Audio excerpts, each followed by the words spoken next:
And we're live from Lisbon. Hey, y'all. Were we actually buying a better life? Right?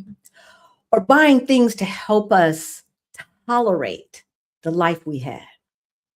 Now, y'all know that I was raised by Malcolm X and Sister Soldier, right? And yet, somehow I still walked around believing that America was the good guy, that America had some kind of moral clarity. And you know what the crazy part about it was? The crazy part was because, look, my parents had mandated Saturday school when I was like 4 years old. I had to attend. I knew the history. I knew about Americans' interference in other countries. I knew what was happening to the Palestinians when I was 6 years old. I knew about the coups, the wars, the racism, of course, the hypocrisy, right? I knew that Nixon had sold us out to the North Vietnamese. I knew that Reagan had sold us out to the Iranians. I knew these facts. And somehow the indoctrination still worked, right? The Pledge of Allegiance, the history books, the movies, the news, the constant narrative that whatever flaws America was ultimately the good guy. Aren't they? Mm-hmm. Well, after 4 years living outside of the United States, y'all, those rose-colored glasses have been smashed to smithereens. Right? Right. Yeah. 4 years ago, we didn't come to Portugal because we hated America. No. We were looking for a different life. We've lived not vacation. Right. Because we live here. Yeah. We have lived here, not vacation. We lived outside the United States for 4 years. We've traveled to numerous other countries while living here. And this is what I know.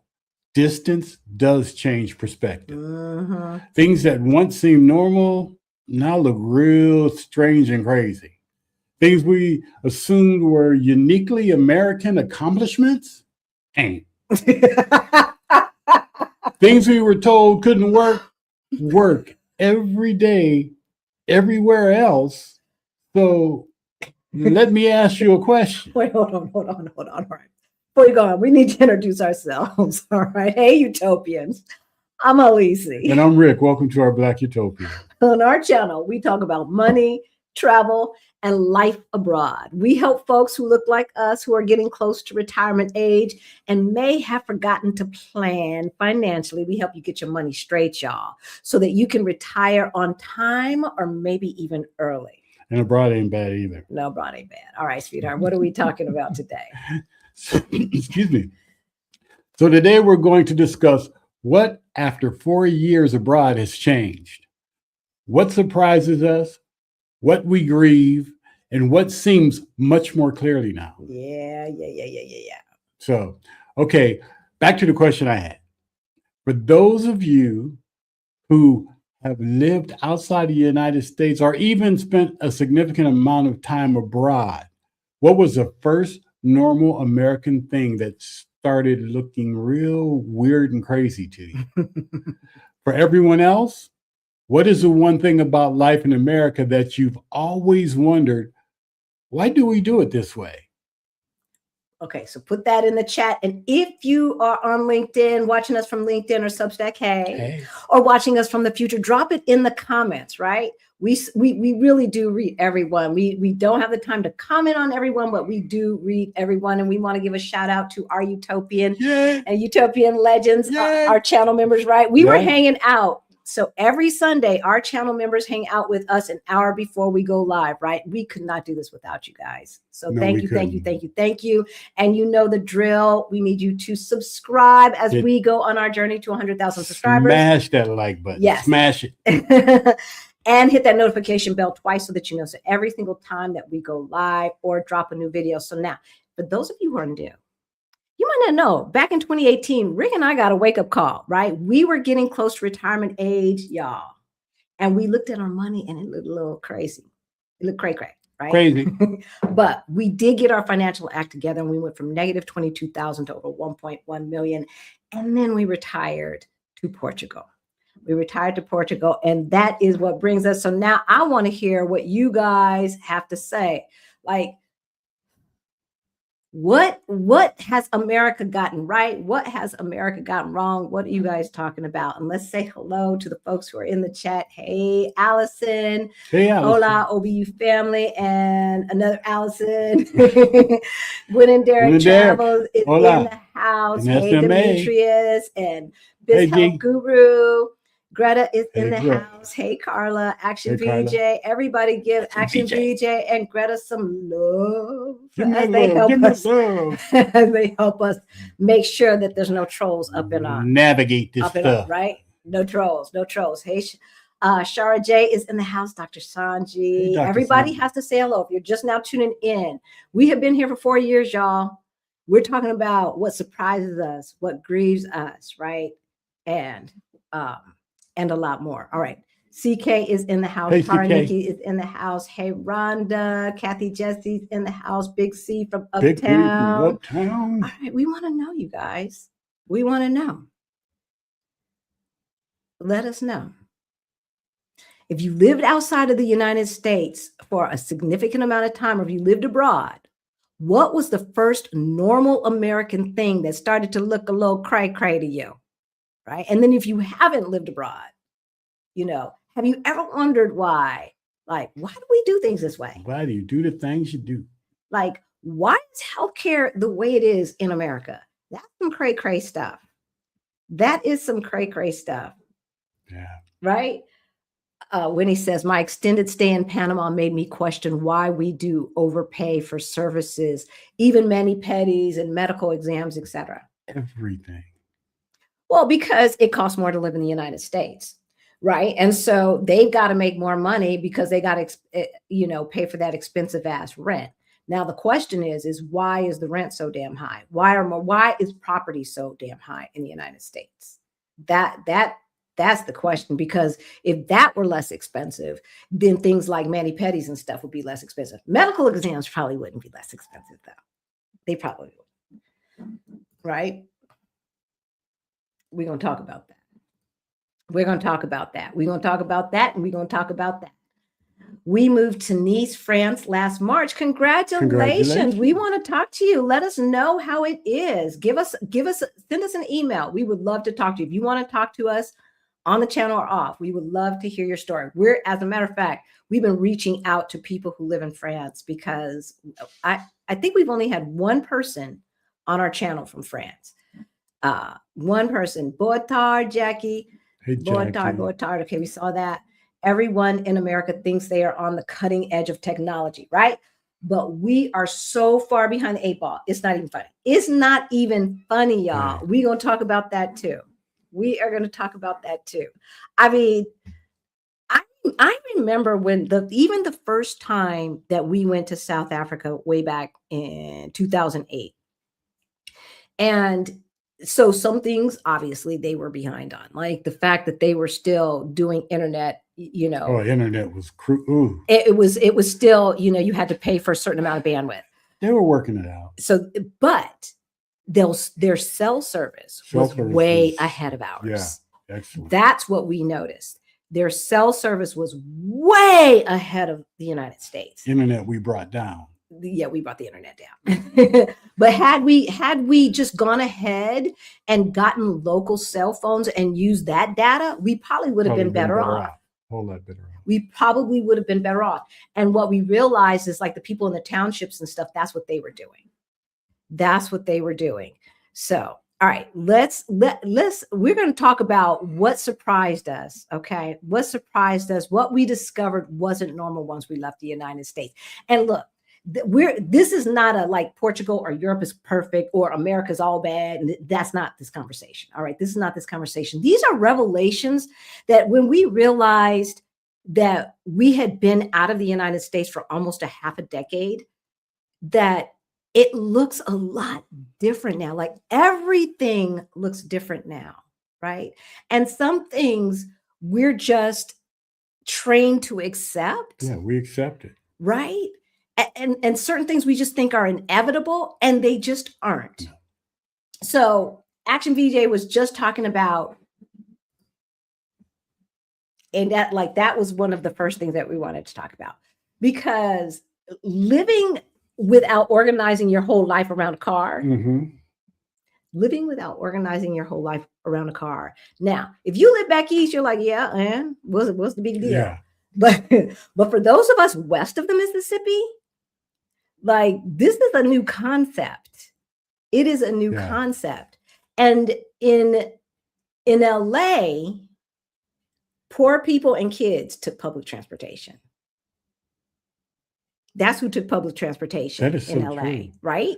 I mean, I never really rode public transportation in LA because I was always scared that the gangs would get me. Okay. Now, my son, our youngest, was born in LA.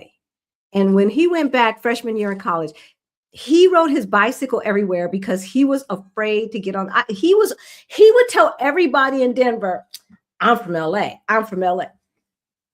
He moved from LA when he was 4 years old. He was not from LA. Well, he's born in LA, raised in Denver. Very different thing. He was afraid to get on the bus. I was like, boy, I was on the bus when I was 10 years old. Now, obviously, the world is a lot different. Yeah, I was going to say, it's a little different. But he's a boy at 18. Yeah, that's even worse. Yeah, could be, actually. Could be more targeted, right? So, I like, okay. The other thing that we got used to really, really fast, but we didn't take that opportunity the first time. When we first started traveling, you guys, we didn't travel. We were tourists. We just gonna be honest. Oh, yeah. We were tourists. We were not travelers. What's the difference? Tourists do tourist things, and they stay on the resort or whatever, and they don't take public transportation. They either take taxis and Ubers, or they're on some kind of planned tour. Now, that's not to say travelers don't do planned tours. I'm not saying that, or day tours and stuff like that. I'm not saying that. But then they also try to live and travelers get more in the mix. In the mix of the culture. They get more in the mix of the culture. They get around the everyday people. They understand it, like we always say. Shopping, if you don't have a washing machine in your Airbnb or wherever you're staying, you can go to the lavanderia. Right. Or, just different things you experience, how everyday people live their lives in the place that you're at. Yeah, that's traveling versus being a tourist.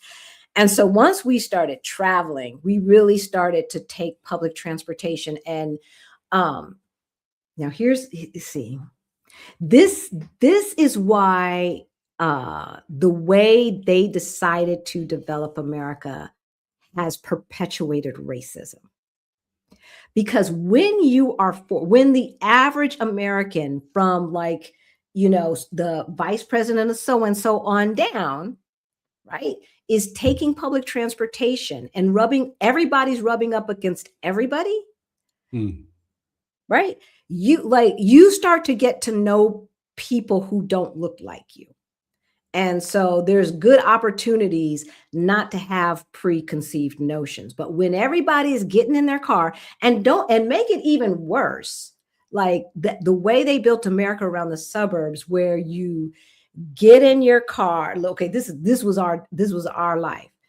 We would go out of our kitchen into the garage, into the car, out of the garage, into the garage at the office, right? And into the elevator, never touching the outside people, the unwashed.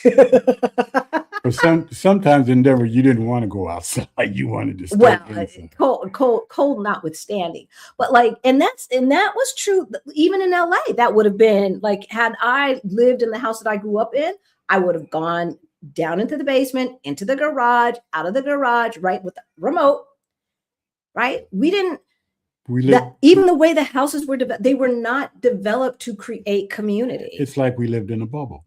Exactly. Now, Manhattan is not built that way and stuff like that. It's built more like Britain, Europe is built. But the way that the way they developed America is purposefully racist. Right? Even the city plan, it's racist, and it's meant to divide and conquer. And so one of the things that we realized in being outside of America and taking public transportation and sitting there and, people watching and being all up in people's business and stuff, we started to have an appreciation for other people's cultures. But also we noticed that the elderly outside in places that have strong public transportation remain like their independence remains longer, right? They remain there. Their independency remains longer, right? Because they're not dependent upon driving. No. Young people have more independence because it's safe, because everybody's taking it, not just poor people and kids, right? Everybody's taking public transportation, so it's safer. And so kids have more independence as well. Right. Yeah, you can feel safe with your kids on public transportation. Think about how that changes the dynamics, right? Think about how that changes the dynamics. And think about, like, especially with y'all, I've been watching the FAFO videos again. All now that because all the big, ugly, beautiful piece of crap bill that y'all's melon felon president passed, right? All of the cuts are going to happen right after the elections. But we're going to blow out the elections, aren't we? Everybody's going to vote. Everyone is going to vote. You got to show up and show out. Seriously, because they are out. really trying to make this election not count, okay? And we cannot let that happen. We cannot let that happen. But I've been seeing all these FAFO videos, these people who voted for the melon felon, and now their SNAP and stuff is about to expire. And Medicaid cuts. I haven't seen those videos. Ooh, that's going to be ugly. Now, for the people who did not vote for him, whose stuff is going to be cut, I have very deep compassion, empathy. But for them folks that we told that, I still think a number of them think that it's not going to affect them. Because it was just like he was going to get rid of the bad immigrants. Some of it hasn't affected yet, but I'm going to tell you, I've been seeing them, and they're like, "Well, yeah, I can't believe." And the proof is going to be in the pudding, because when the check don't show, the groceries don't come. That's right. So, right. So, what do you notice most about not having to drive everywhere? Right? What do you notice most? Oh God, And could you guys realistically live without a car? And are you now living without a car? Well, not having a car, you have more exercise because you're walking a lot of more places than you might normally do. Meeting people, because you're in the public, you're on the public system, and you hear different conversations. You may not understand them totally, but you can pick up on vibes. You can pick up on vibes. You can, you see how everyday people do things, how to get around, and you learn norms. You watch what the locals do. Y'all. So y'all know I've got my fake leg over here that helps me walk, right? Peg. So Rick's named my fake leg Peggy. Now my leg is fine. I'm starting to walk now. I can walk with just one crutch. But when I need to walk, I don't have time to walk that slowly. So I still use this thing. And so we're at the Corte Inglés with Action VJ last Friday or Thursday or Friday. I can't remember. Whenever we were there. And I'm waiting in line. Oh, it was the day of the eclipse. So it was Wednesday. So I'm waiting in line with my peg leg on. And the lady behind me is like, you don't have to wait in line. No, you don't.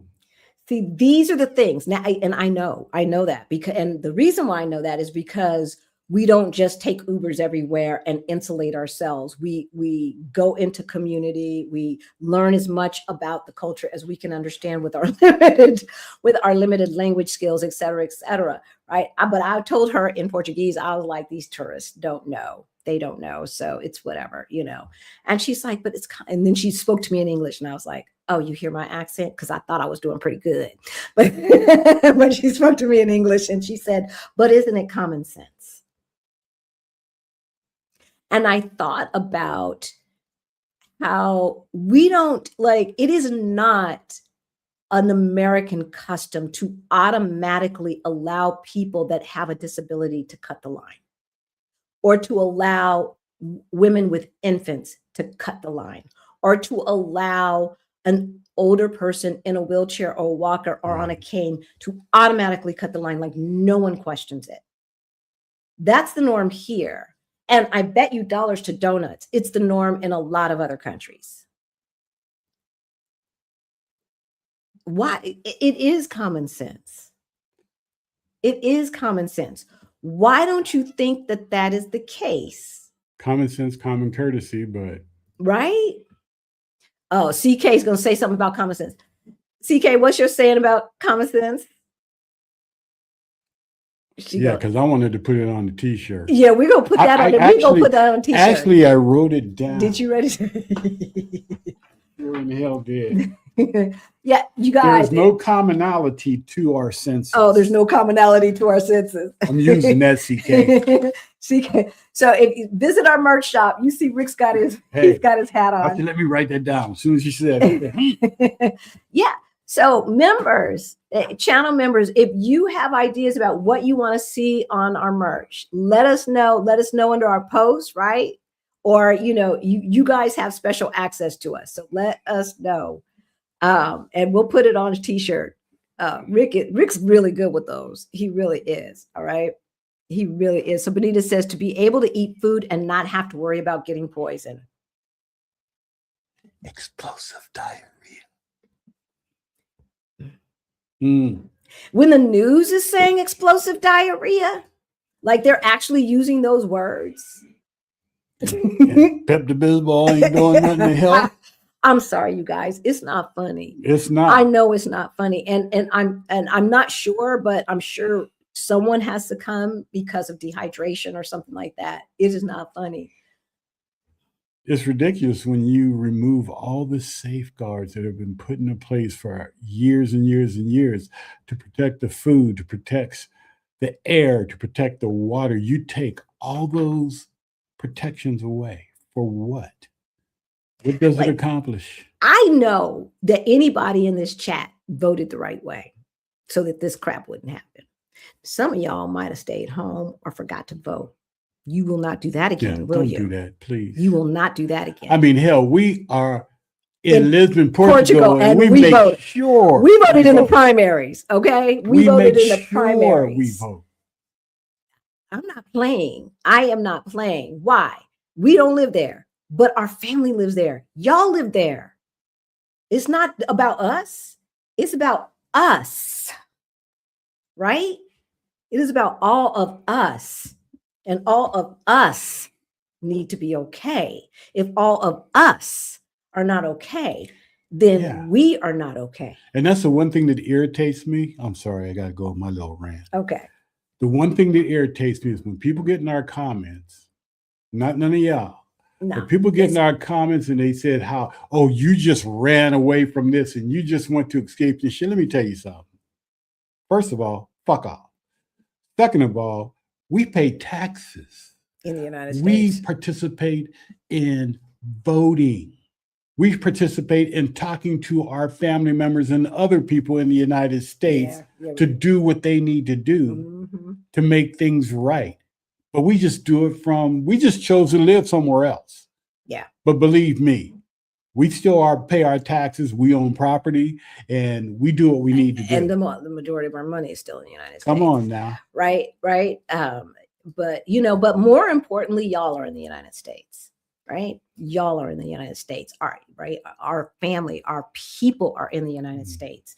So whatever happened to free clinics?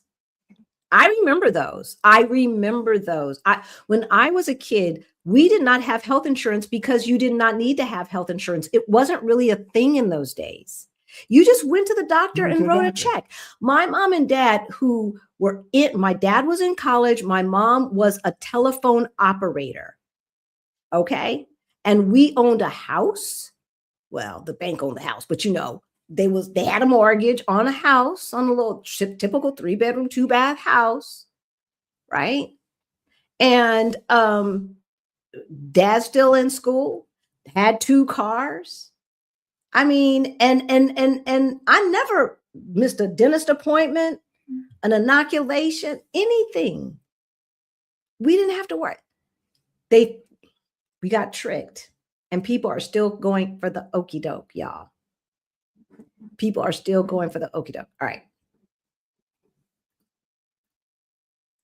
Medical procedures are more advanced outside the US and more affordable. Yeah, guys.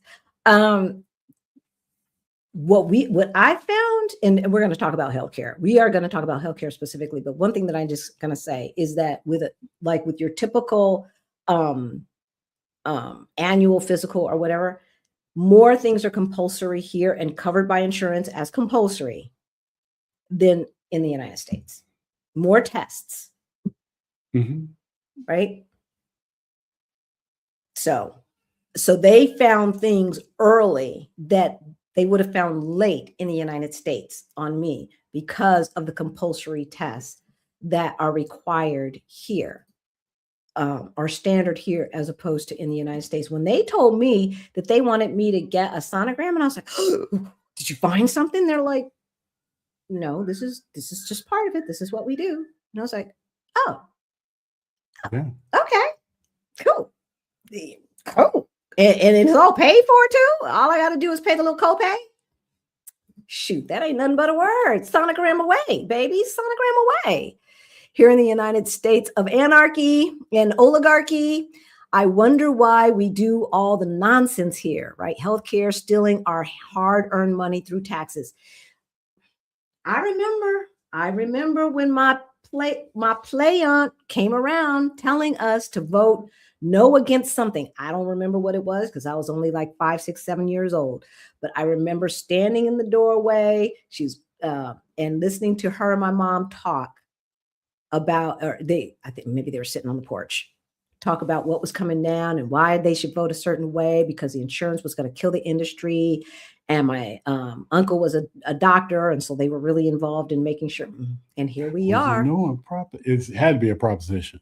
It was a proposition in California, yeah, to usher in HMOs and all of that. I think that was Proposition 13. No, that was property taxes. I remember that. That's when they defunded our schools in California. When HMOs were trying to take over. Yeah, that was before that. Yeah, Proposition 13 was like 1976. Okay. So Allison says, why do so many countries have high-speed trains? That's what I'm wondering. And we have trains that are out of the 60s and 70s. Okay. It's like we are hit a ceiling and can't advance. Money in politics. That's why. Because the petroleum industry, which is also rubber industry and the auto industry, petitioned to make sure that wasn't going to happen. That wasn't going to be a thing. They wanted to sell them cars. And, right. And then who's laying the asphalt for all them highways? Right. Every time we go to Porto, we've never flown to Porto. We've never even, do you know where the Porto airport is? I saw a plane flying over one time because we were looking when we were leaving. And we asked the same question. Where in the hell's the airport? Because we always take the train. Take the train. Right? Why go through all the airport nonsense when you can just get on the train? You don't have to go through TSA nonsense or anything. And there's a snack car, and you got, please, I'm not going through all that. And when we were in Italy, the same thing. Same thing. Right? We landed in Rome. Yeah, we landed in Rome. And then us and some friends took the train to Florence, right? Yep. And then they went back to Rome. Went back to Rome that same evening. Same day, y'all. Got time to go back to Rome Right. and go out and have drinks with some couple they met when they got back to Rome. Okay, that's how fast the trains are out here. And then we took the train from Florence to Venice. Venice, yes. The infrastructure, like the United States is a shithole country. When you leave the United States, you realize that the infrastructure in the United States sucks. And like Allison is saying, it's like after the 70s, we stopped investing. I'd say probably after the 80s, right? We stopped investing. I mean, think about all of the bridges that have collapsed for no apparent reason, not because of an earthquake or a storm or something like that, but just all of a sudden just collapsed. Yeah. And people died. And then people just move on. And no one's demanding anything different. They have lulled us into some kind of stupor, making us think that our lives are better than they are, making us think that all of this bullshit is normal, and it's just not. It's not normal. It is not normal. Got us thinking we're news cycles. Right? It lasts for a certain period of time. Right. Sometimes minutes, sometimes seconds, and then the next. And maybe a day. Maybe a day. Maybe if you're lucky. Right? Like the only reason Nolan Wells is because we have made sure and make sure to mention all of the other names of our babies that have been hung by trees. From trees, not by trees. We know who they were hung by. Okay. Biz Help Guru says, same in Houston, mostly poor and elderly use public transportation except select neighborhoods. Everyone else drives.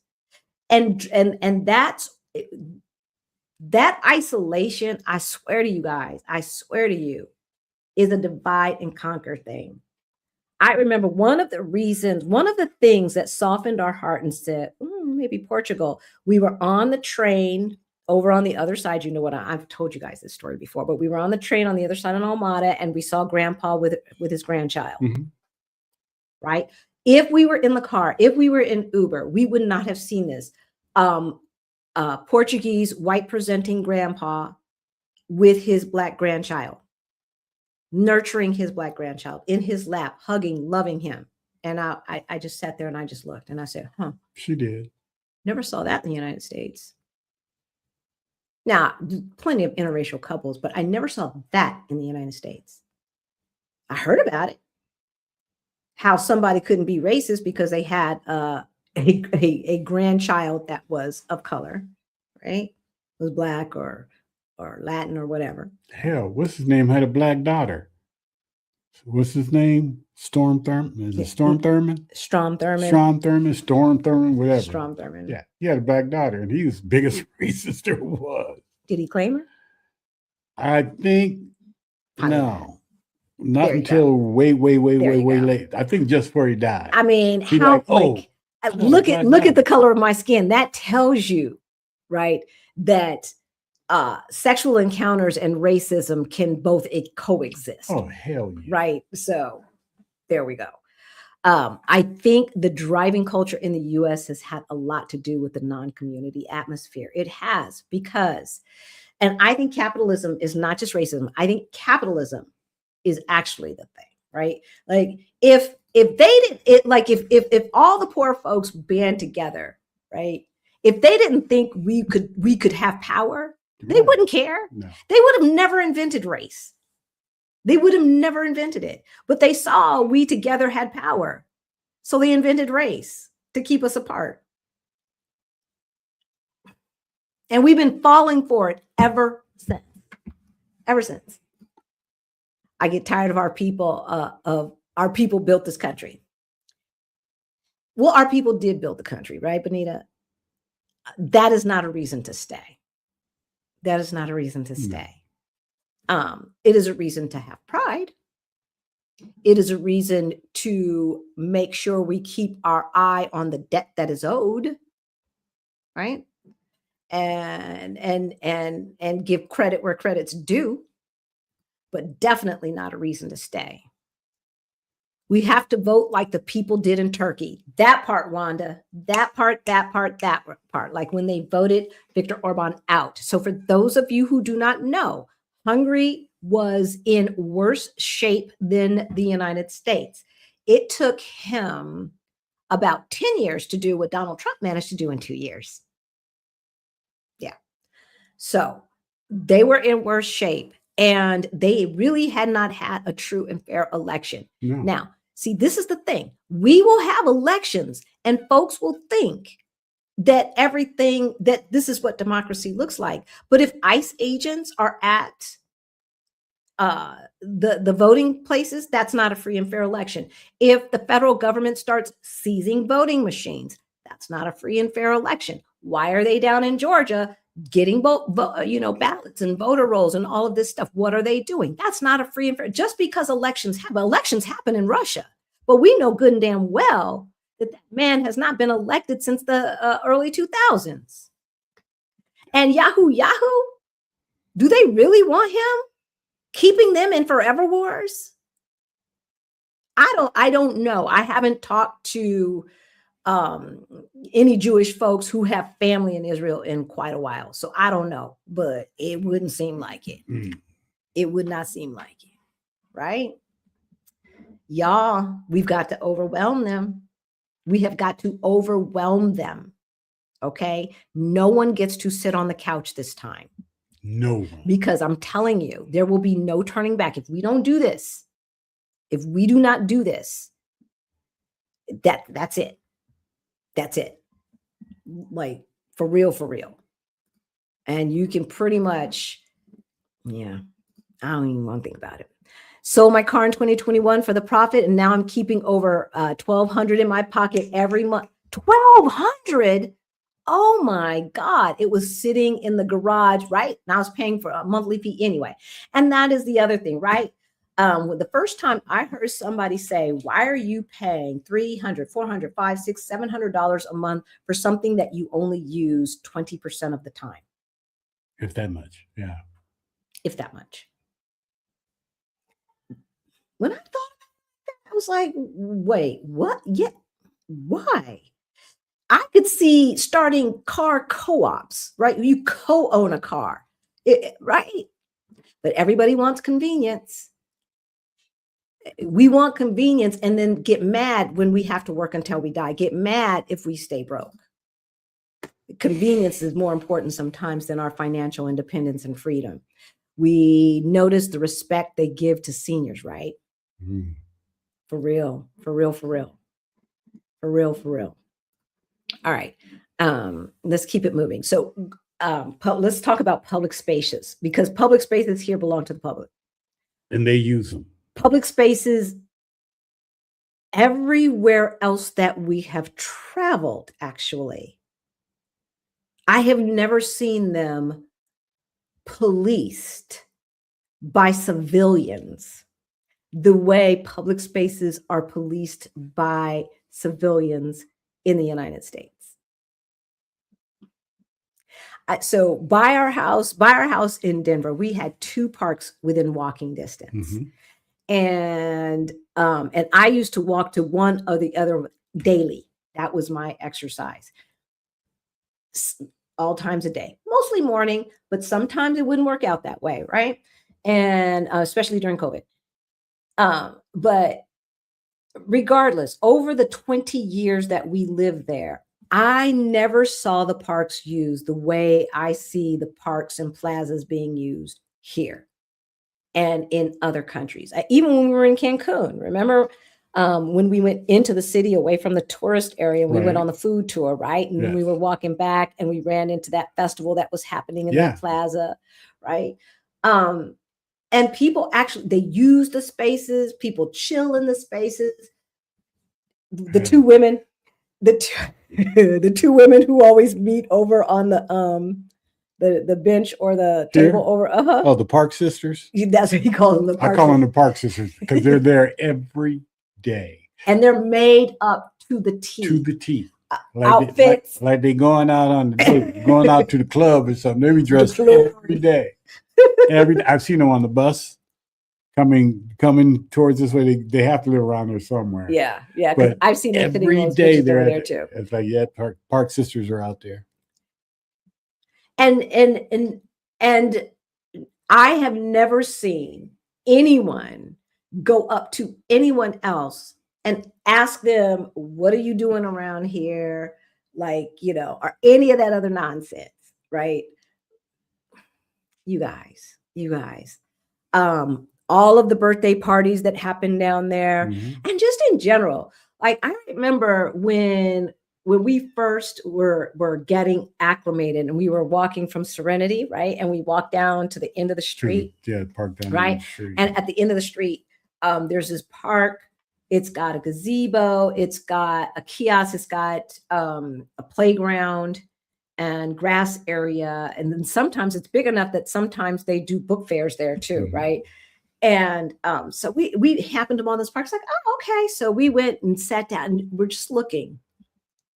And it must have been about somewhere between 3:30 and 4:30. Oh, yeah, 4:30. All these adults sitting there at the park, which has a cafe. You can get beer, wine, soft drinks, snacks, chilling.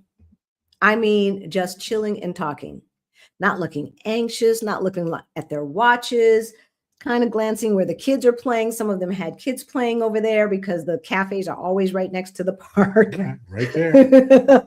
Right? Not, not on their phones, everybody on their phones was kind of doing, no. Just enjoying each other's company. Why did that trip us out? Why did that trip us out? Because half the parks there that we visited and lived around, you don't really see that. No. Most of the time, people are scared to go out to the parks for whatever reason. Okay. And they're certainly not going to be serving alcohol in the parks. Right? Because God forbid, because America drinks differently. Well, not differently than Britain. But in general, it seems like people in America, especially young people, but people in general, drink to get drunk. Whereas here, it's more of a social thing. And I've seen people pissy drunk, I have. But I don't see as much angry drunk. I don't see as much anger, period. As a matter of fact, America's probably the angriest country I've ever been to. Which I just don't understand, because I'm like Joy Reid when it comes to that. Y'all got everything. You got control of everything. Why the hell are you so damn mad? Angry. What in the heck? Right? What in the heck? But I tell you one thing, what nobody is doing, nobody is going over to the folks, no matter what they look like, and no matter what kind of music they're playing, and their kids are having a little party and the adults are there, and they've got the balloons and all of that, and they've taken over one or two of the benches, and I'm sure that they did not get permission, and no one says boo. No one says boo. I mean, heck, you can go down to the river and they got live music, they got DJs, they got whatever you want to hear or see. Yeah, that's another thing. Especially in the summertime, and this is what makes this Broken Lake so shitty, because I would say Thursday through Monday or Thursday through Sunday, it seems either the Angolans or the Brazilians are down there on the square next to the river, and either a DJ's out there or a band is out there, and everyone's just kind of dancing in the square outside. And when I say everybody, I mean everybody, like kids with their parents dancing, young people, older people, everybody in between. And it could be 8:30, 9 o'clock at night. And this is not a Portugal thing. We have seen this around the world. Oh yeah. We've seen this around the world, especially in places where there's not a huge proliferation of guns. right? Dennis says, thank you, Dennis, for the super chat. You guys, y'all know 100% of the donations, both from Substack and here, 100% go to our scholarship fund for Beyond the Bling. Right now, we're working on Beyond the Bling 3.0, which is about to launch. That's our financial freedom blueprint for late bloomers.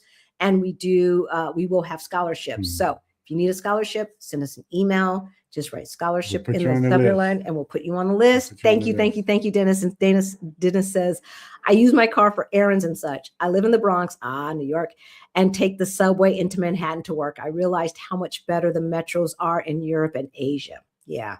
Now I just complained about how New York transit is old. Okay. In fairness, when we were in Rome, and I was like, what is going on? I think that was just a local. It was just the metros, not the trains. It wasn't the train. It was the metro. It was the local metro, right? But we were taking the local metro to get to the train station. They were just old. To meet Adelia. They were old. They were rusted. And Adelia put it perfectly. She was like, they look like some Soviet era bullshit. Yeah, that's so true. Yeah. Right? Like Rome, what the heck? You guys get so much tourism, even with your attitude problems. Y'all get so much tourism. They were trying to make them look nostalgic. No, it wasn't like you fake old fashioned. No, it wasn't fake. It was authentic. Right. It's like, y'all need to switch this out. But hey, I don't live in Rome, so I ain't got to do what the Romans do. Look, we took their old crappy looking trades. It got us to where we needed to go at a reasonable price. So, and Rome is beautiful. I love Italy. I would never want to live there, because some of that little stuff would just get on my nerves. But yeah, Italy is gorgeous. Yeah. Okay. So I'm looking at our notes, and it said cafes spilling into public spaces.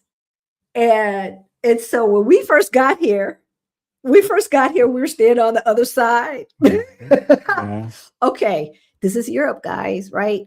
The majority of the buildings are multi-use buildings, meaning on the bottom, there could be commerce and then above housing. Now, our building, thank God, has no commerce on the bottom. Next door, they do. Where we were staying, we have a small. Not in our building. That's next door. Oh, that's right. Well, yeah. I consider all these the same. Yeah, it's next door. Hey, look, we ain't got the same walls. So, but where we were staying across the river, remember, like 2 buildings down, there was this cafe that was probably the size of a walk-in closet. Oh, the one in the street. He created a cafe. So they had a parking space in front of the door, of course, right? They absconded the parking space, bam, put a little table, 2 chairs, and that was outdoor. They had a cafe. That was a patio. And every time we walked past, I crack up. I said, that is so crazy. I wonder if they got permission to use it. Because it would fit a car. And people would be out there. And they were open every day. Every day. Oh, not Sundays. Not Sundays. No Sundays, yeah. Okay. Oh, I don't know. God. I'm not going to have no makeup on by the time we finish this. Okay, I'm laughing too much. All right, you guys. What are you talking about? The turd Kennedy Center board voted to put his stupid. Really? Oh, my gosh. Oh my gosh. Well, it's his board though, right? And well, whatever. Well, it'd be taken down again. Whatever. Washington, D.C. now is a shithole. It's just a shithole. I like when I look at the pictures of all of the half-finished projects, it's just like his stupid companies, right? He launches some steaks and some tennis shoes and some this and some that. And then you find out it's crap and it fails or he gets sued and he's doing the same thing to America. And oh my God, it's just such a joke. Y'all, I'm sorry. This was not supposed to be talk shit about America. I find it amusing that Rwanda has an actual flying automobile. No. And the US is still debating the issue. Go figure. The US isn't the best at. Mm-mm. I didn't know that. Put a link so I can go back and check that out later. Do I remember? Because we do, because we're here, we get a lot more information that comes into our feed and everything else from the continent than I ever did when I was in the United States. But I don't know that I've read about that. Huh.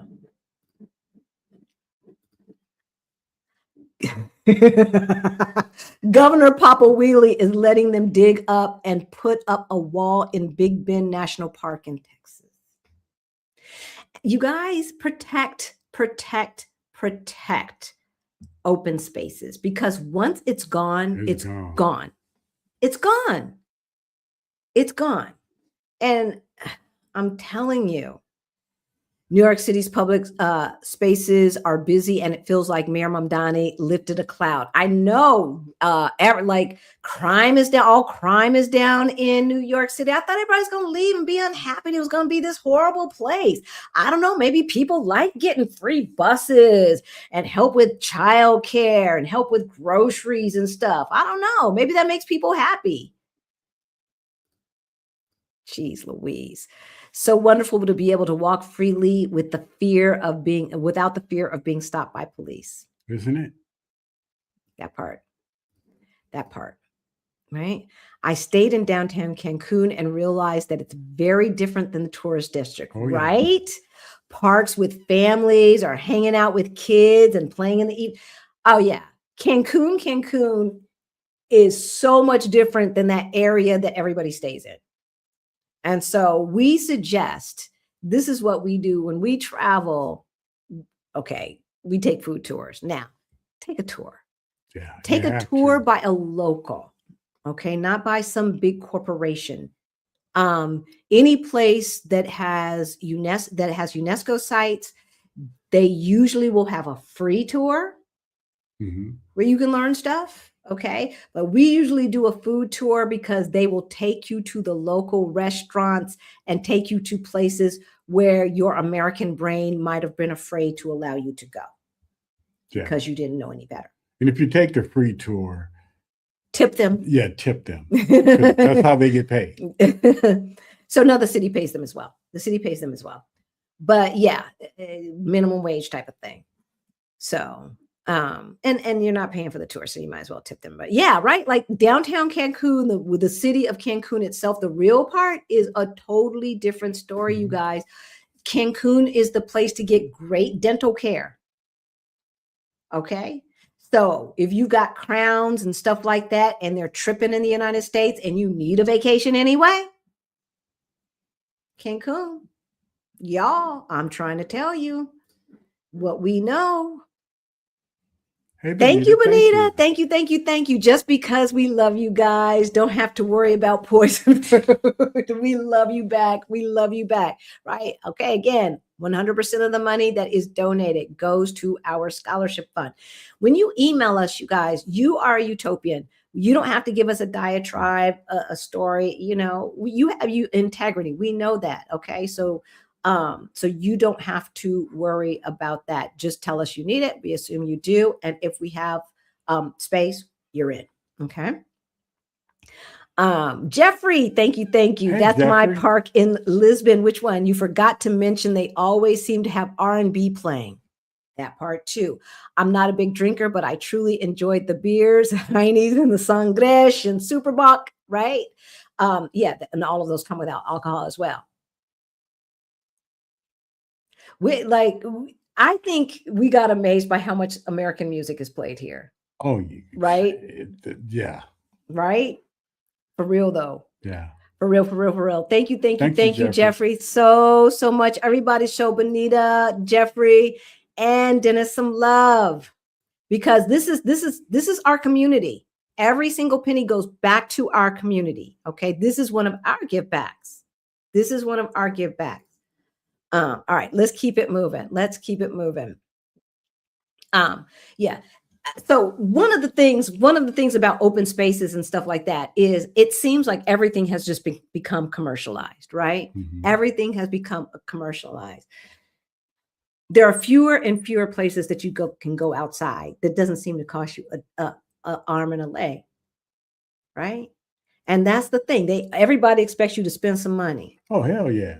Right. The other thing that we found once we left the United States is how much investment into community that other governments do.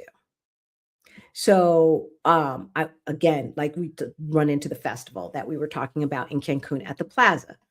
That was put on by their little local government. We have the same thing here. Excuse me. Our parish, Freguesia, has so many programs for the youth. I like, all those interest day, like Earth Day and this day and exercise day. They will bring in some Zumba people. They will be in the park in the afternoon. They'll have kids Zumba. In the morning, they'll have the seniors out there in the park doing Zumba or whatever. I'm telling you, book readings, everything. Holiday stuff, just all the time. Yeah. All the time. And being, kind of built around the churches are doing functions outside for, sponsoring different things for people. Yeah, especially around the festivals and things like that. Yes. And they let the city use their space as well, right? To do the festivals and things like that. So a lot of public celebrations, neighborhood identity, right? I mean, because the thing about it is, and this is one of the things that we love about living outside of America, is we can go outside and be entertained without really spending any money. And that's lovely, right? Yeah. Oh, yeah. I mean, yeah, we'll probably stop and get something to drink, if we get 30, whatever. But even that, like, I remember in 2022, August 2022, we were in San Francisco. We went to Safeway, and a small bottle of Arrowhead water was $5. For a normal individual size, $5.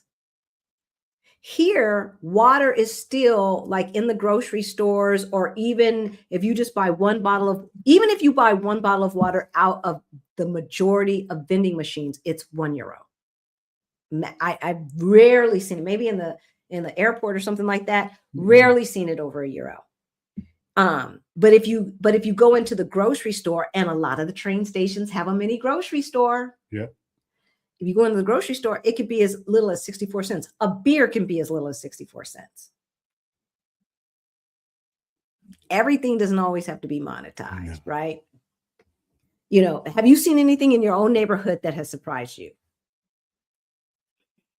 I've seen stuff that has surprised me in a bad way, right?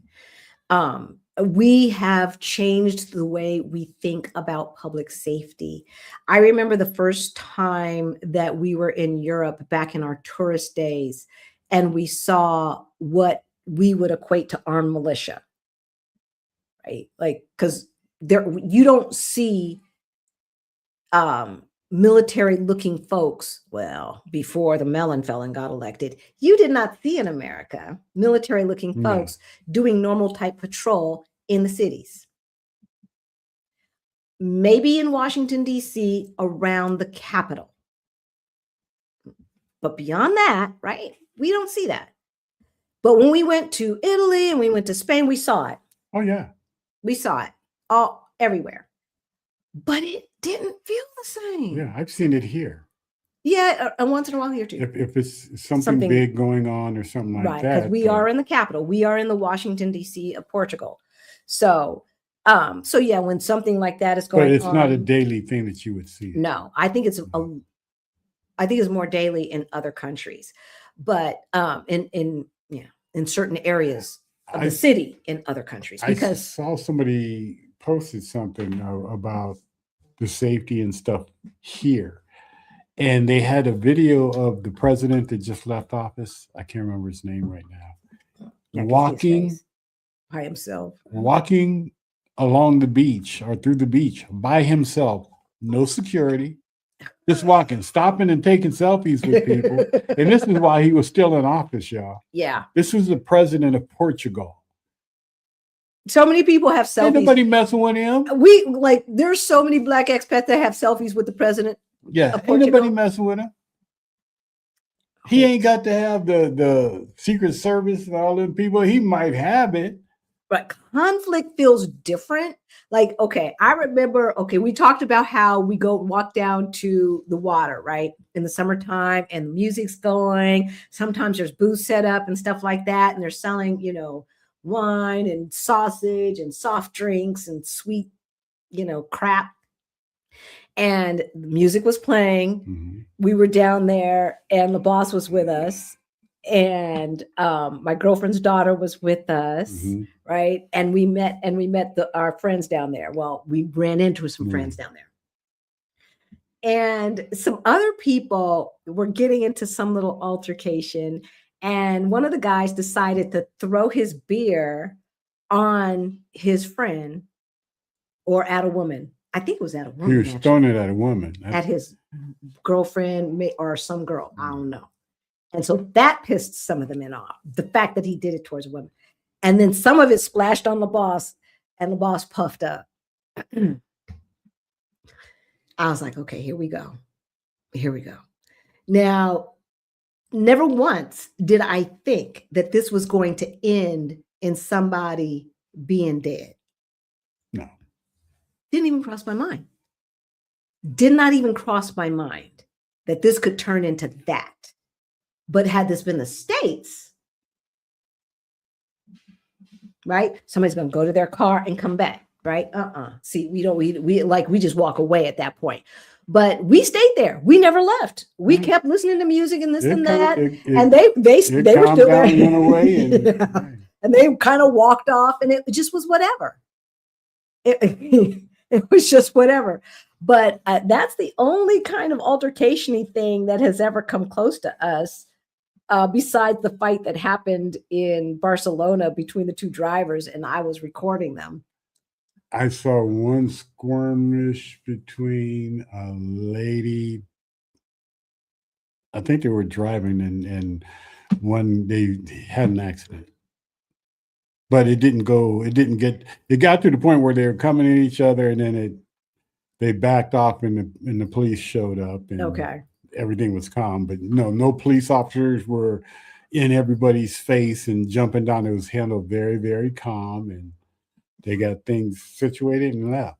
And I stood there and watched them. I said, "Let's see how this is going to turn out." See, and I want to know what. Okay, I saw something about a black nightclub where they were checking everybody's ID, like ICE or somebody was checking everybody's ID, or the National Guard checking everybody's ID before they would allow them to leave. Like, what was that about? Y'all, see, this is the thing. It's like mission creep. It's like lifestyle creep. Little by little by little, rights are being eroded, and we start to become numb to it. Yeah. And I don't want you to become numb to it, because I'm telling you guys, it looks crazy from over here. And that's what they want you to do. They want you to be numb to it. So it's nothing. Right? It looks crazy. We love having you. We love having you, Antoine. Thank you. So I just want to, we gonna keep sounding the alarm when it comes to that. But that, and believe me when I tell you, that is not to say, 64 cents, y'all, 64 cents for real. Like, you can get a beer in the grocery store and walk out and walk down the street drinking it. Pop the top as you walk out. So can't open it in the store, but you can pop the top when you walk out. As you walk out. And be sipping it right as you pass the cops. It's New Orleans all day long, y'all. It's New Orleans all day long. And the liquor store down the street always has guys hanging out in front drinking beers. The one next to the cafe. Oh, yeah. Right? Always. Have you ever seen a cop over there harassing them? Mm-mm. No. No, nor have I ever seen anything pop off. To be perfectly honest, because I don't like when even when we were in Porto during the graduation, because one of the oldest universities in Europe is in Coimbra. Porto and Coimbra, right? And we were there a couple of years ago during graduation, and y'all, them graduates were literally lit. They were literally lit. Like, was anybody sober? No, they were all lit. They were literally lit. But what I did not see is that frenetic drinking, that like, okay, keep going. That, and with that rage just underneath. It was a whole different vibe. No, it was like everybody was a happy drunk. Yeah. I didn't see any angry drunks. And we were out there for a long time. You stop and talk to them. They talk to you, and they talk respectfully. They drunk. Yeah, because I was asking questions about, because they had all of this garbs on with the different colors, and so you know how like PhD has colors, right? Well, even BA here has colors. I don't know that that's the case in the United States. And so, people had different colors on, these top hats and this, all this garb and canes and the whole 9 yard. And I just wanted to know what the traditions was all about. Inquiring minds want to know, right? Inquiring minds want to know, but think about it. So you got all them kids out there, drunk, literally lit, taking over the whole town, right? I did not see any police encounters, right? Never did we feel that something was going to pop off where somebody was not going to make it home alive. Well, now somebody could have drowned or something like that because they were literally lit. But it certainly wasn't going to be an angry thing. It certainly wasn't going to be a gun going off. That's what it wasn't going to be, right? And so being Black in public here just feels different. Mm-hmm. Is there racism? Hell, there's racism. But it ain't got a gun. Right? So if somebody were to walk up on you, the chances of them having a gun are slim. Now, there's knives. They could poke you. but we don't even hear about that so often. Right? I mean, we hear about it. It does happen, but not so often, right? And so that's really an important distinction. And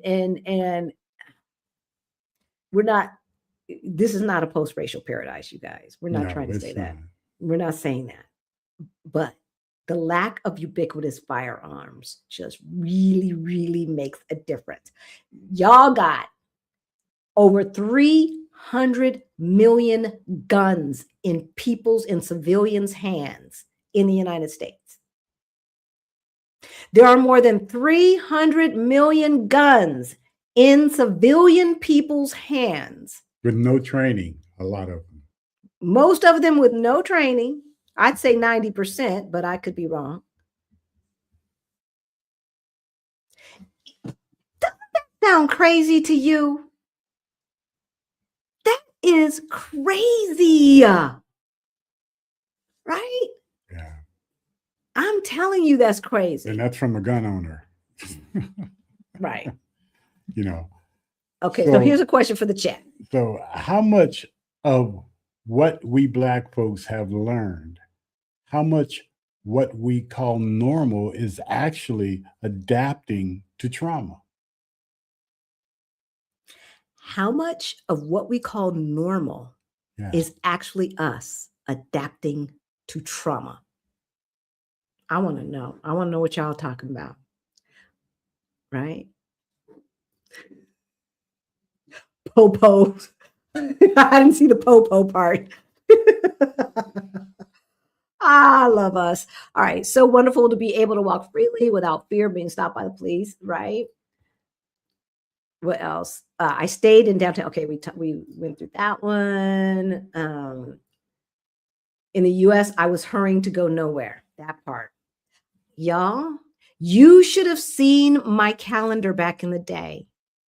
My calendar, was my calendar booked? Oh, it was booked.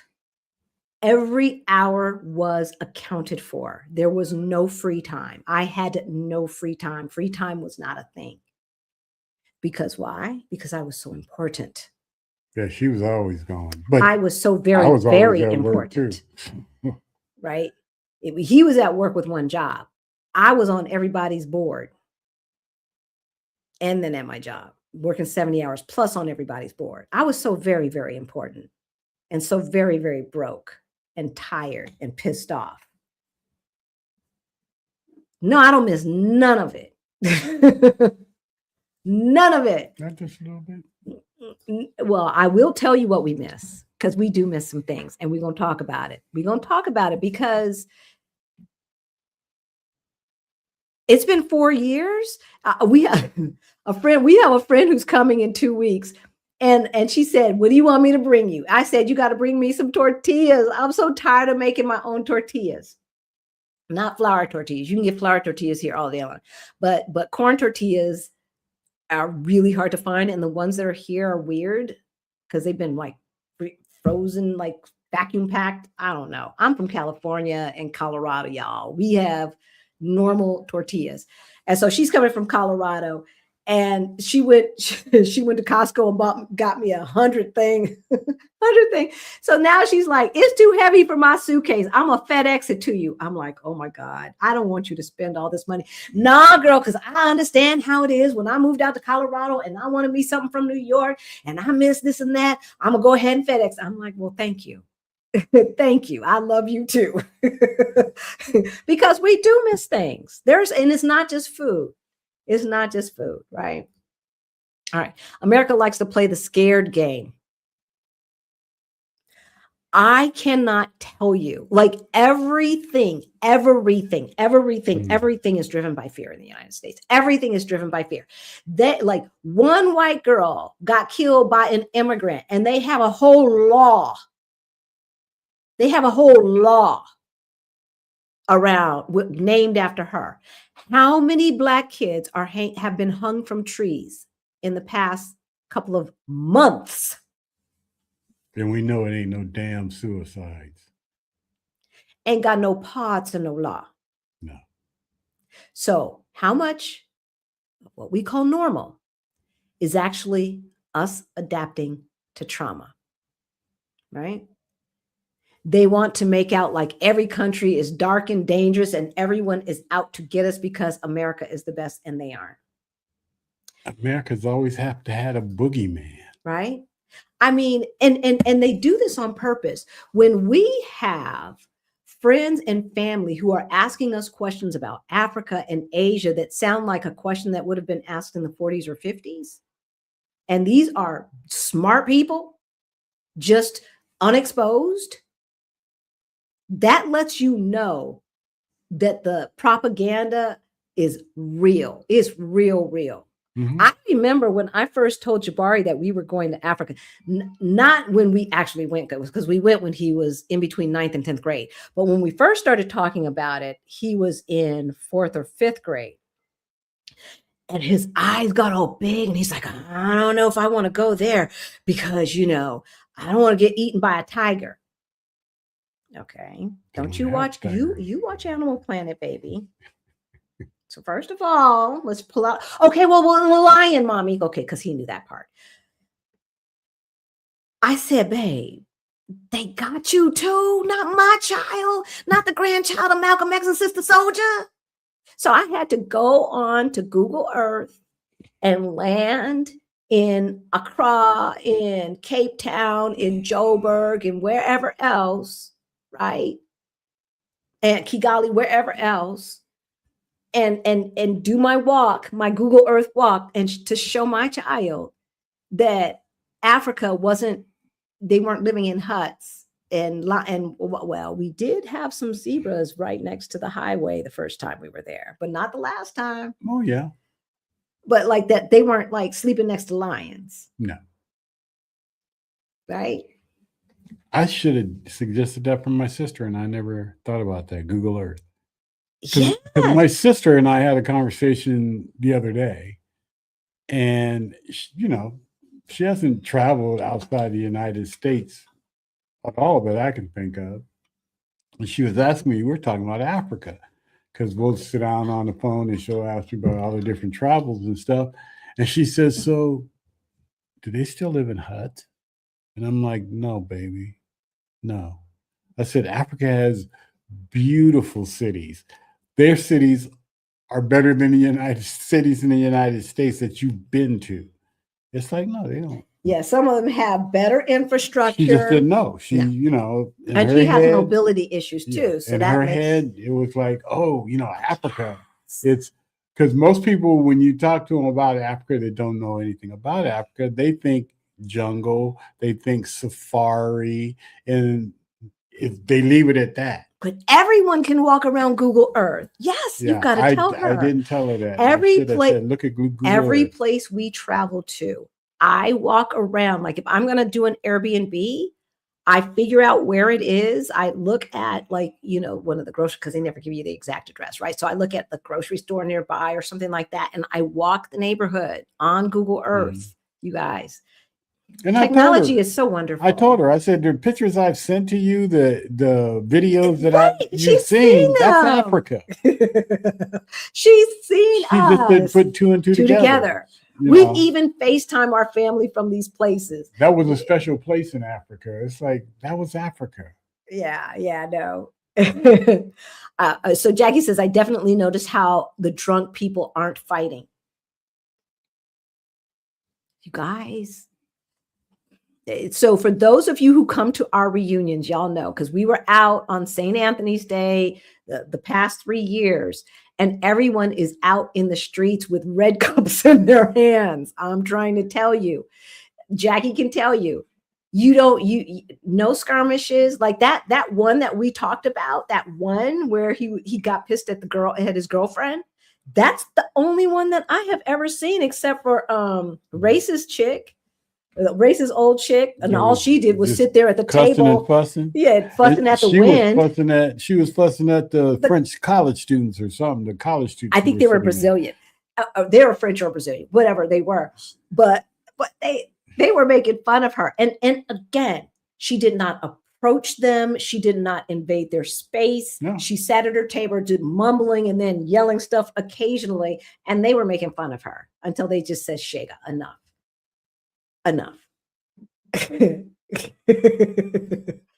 That was kind of funny. That's really the only Karen that we've seen. Interestingly, it wasn't anti-Black. She was fine with us. Yeah, I thought she wanted to be her friend. She was fine with us. But she wasn't having it for the Brazilians and the French. She was not having it. I don't know. Okay. They're angry because they've been bamboozled. All right. They've been struggling all along, but it was okay as long as they thought we had it worse. Yeah. I know. I feel for, the MAGA crowd. It must be hard to be that ignorant and to be suffering so badly because of your own ignorance and stupidity. I feel for them. And here's the violin. I used to tell people that you can feel the anger here. It has its own pulse. It does. Mm-hmm. And that's another thing, you guys. Not the very first time, because the very first time we came back, we had only been gone for a couple of months. But I think when we came back after a year, that's when we landed, and I saw all of this military shit in the airport and policey type stuff and the dogs sniffing and all. And I was like, what the fuck? Like, is this? But it was normal. Nobody else looked. Yeah. Everybody else was like, and I was like, has it always been this way? Yes, it's always been that way. But you don't realize it until you leave. And I was like, oh my gosh. And the dogs sniffing around. And what had I brought back? I had brought back some fruit, vegetable, something. And I saw the sign. Now, as a Californian, I should know better. But whatever. I saw the sign and I'm like, oh God, here we go. And the dog is sniffing. And I'm like, oh God. But obviously nothing happened. But I was just, ugh, ugh. Y'all, what we call normal is actually us adapting to trauma.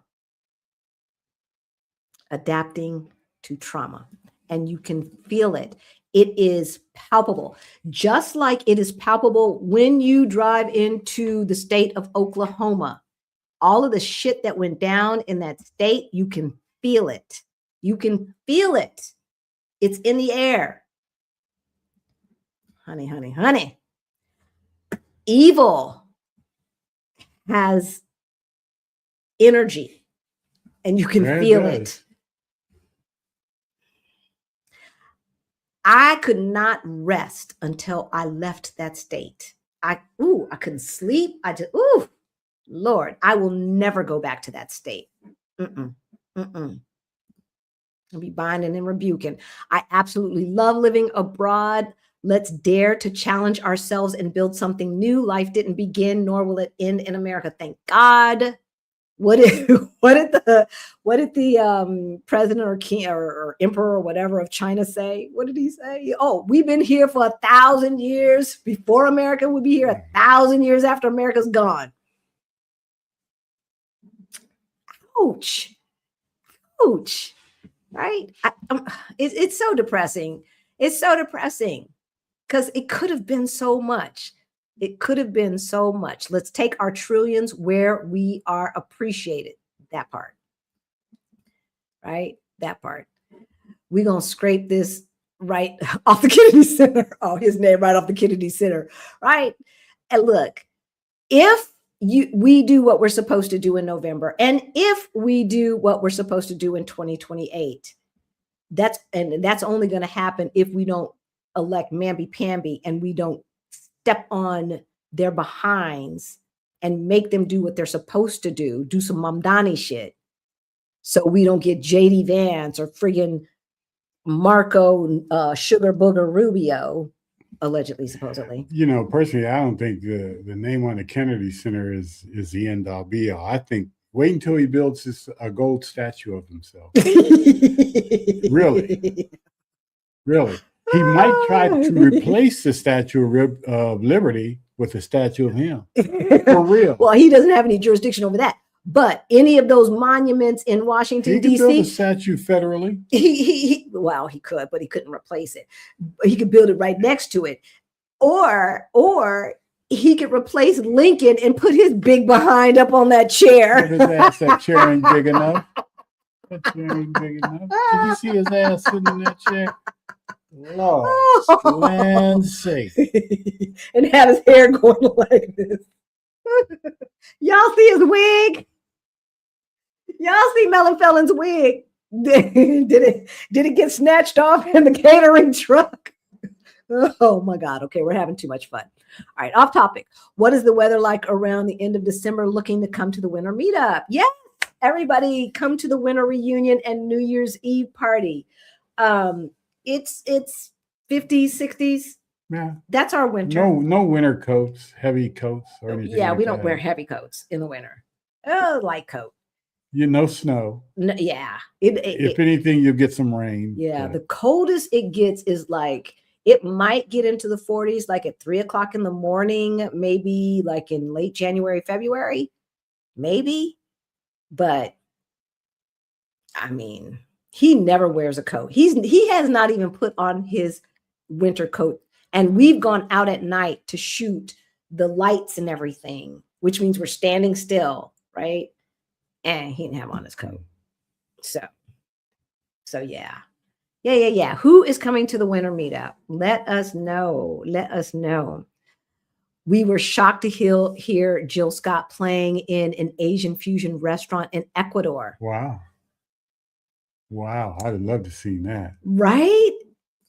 So, and we're going to London again to see another comedian. We saw Josh Johnson earlier this year. And so now we're going to go and see Michelle from Survival of the Thickest with some friends of ours from Spain. these are some of the cool things that we get to do when you're a hop, skip, and a jump from all of these places. Other countries' governments value their citizens at least more than America does, right? I'm not saying that there's no corruption here, because y'all heard my experience in the public hospital. And when I hear what the public hospitals were like just 10 years ago compared to what they are today, and when I tell some of my doctors because I tell every single one of them, y'all, about my experience. And I just met with one of my general practitioners a couple of weeks ago. When I told her what I experienced in the public hospital, her whole demeanor, she was so pissed. I was like, I should have told you after you were doing this exam, huh? Gentle now. She was so pissed. She was like, no, are you kidding me? Oh my God. Oh, she was livid. And I was like, I said, that's why Shaker don't want us voting, because see, we be voting for you. We be voting for y'all. They don't want us voting. They acted like Trump up in here. My hubby and I hadn't been out to eat in about a year, so we went out last week. The bill was over $100. Yeah, I mean, our bill was $100. We just went out for Chinese food. It was 100. It was €100. There was 4 of us. And we ordered 3 starters. Right? Soup plus 2 additional starters, 3 meats, 2 rices, some alcohol. Yeah. 4 people. 4 people for the price of 2. 4 people for the price of 2. Thank you, Allison. You guys, this is why we love our community, right? This is what being in our Black Utopia community is all about. And you all know that we are moving our Facebook Fire Over 50 community over to the private community, because we don't need folks listening to what we have to say. And we need to be having some conversations about how we're going to make sure that our community is okay, regardless of what happens in November. And so these conversations need to happen where other folks can't listen. And so we have started our own private community. All of that information is in the description below. And if you need a scholarship, all of the money goes to our scholarship fund. Thank you, Allison. Yes, it was ICE. See, what are they doing? I told y'all, all of the FBAs, the Foundational Black Americans, which I guess technically we are too, but I don't call myself that. We're not taking this as seriously as they needed to. But we all know. I remember when I went looking, before we bought our house, and we had this real estate agent, and we were walking down the street in this neighborhood, and I was like, oh, there's a lot of Ethiopians in this neighborhood. And she's like, how do you know? I said, because they're Ethiopian and they're Ethiopian. She says, how can you tell? So that's when I realized they can't tell us apart. No. They can't tell us apart. We know when someone's not Black American, usually, right? Before they even open their mouth. They don't. Some of the Caribbean, not so much. But African, definitely. Definitely, right? They don't know. You look a little Haitian to me. Yeah. I keep trying to tell folks. It was only a matter of time. When they dropped down from the sky onto that apartment building in Chicago and had our babies zip tied in the middle of the night in their PJs, we knew what time it was. We just lost a police officer today in Philly. Oh no, I'm sorry to hear that. How did that go down? That was Memphis. Which one was Memphis? Oh, the club. The club was Memphis.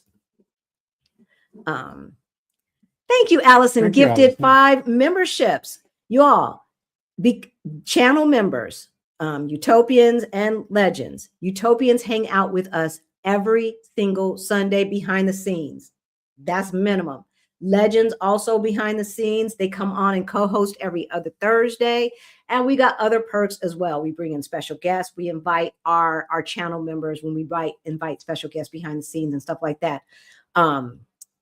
on our platform, the Think of It platform, where we have our private community and all of that stuff. So y'all join us. You're helping the community because we give back. It all is circular up in here, right? Thank you, Karen. Thank you, Unsee Alert. All right, let's keep it moving, y'all. Let's keep it moving. All right. And then I want to, and I'll see, I'll make sure that I catch anything that I missed. Community. Yeah.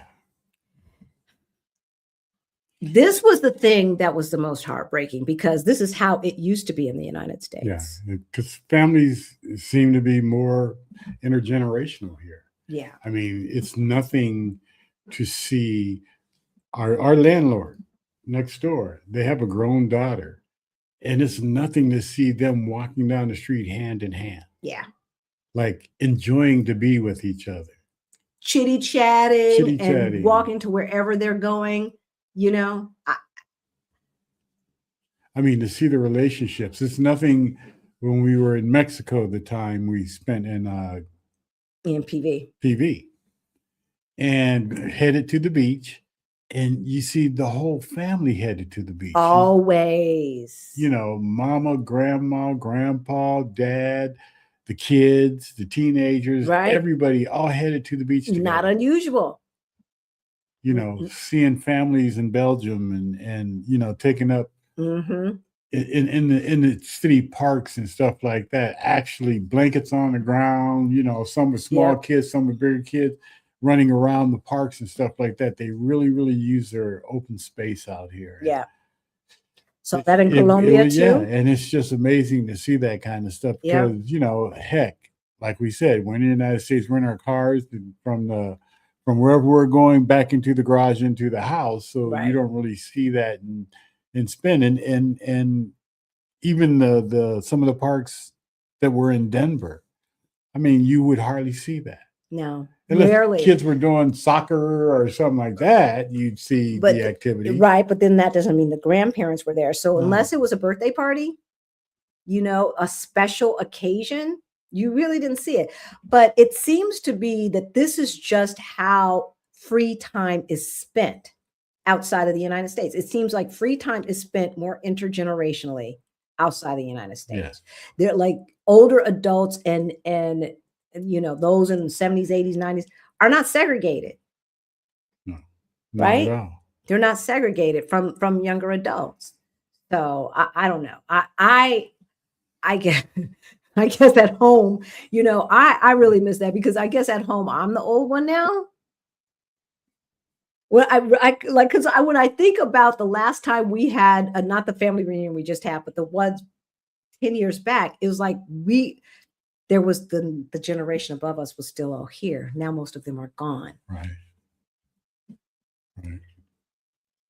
It's, you know, I mean, do you think America separates the generations too much? You think that is part of the culture? It seems to me like this whole thing about, you know, generational angst and all of that is a very American thing.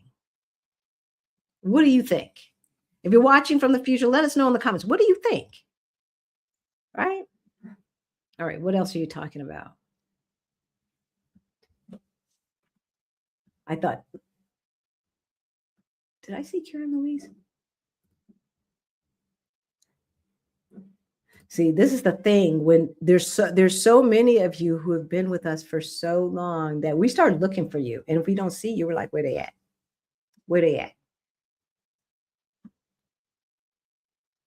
Okay, I think I got everybody. Shahara, they wouldn't even pass it. Wait, what? Right? They wouldn't pass the George Floyd Policing Act. Politics, you all. Politics are about rights and resources, right? Politics are about rights and resources. You have to vote for the person that you believe you can force and push, who has enough moral clarity, right? That you can force and push to do the right thing.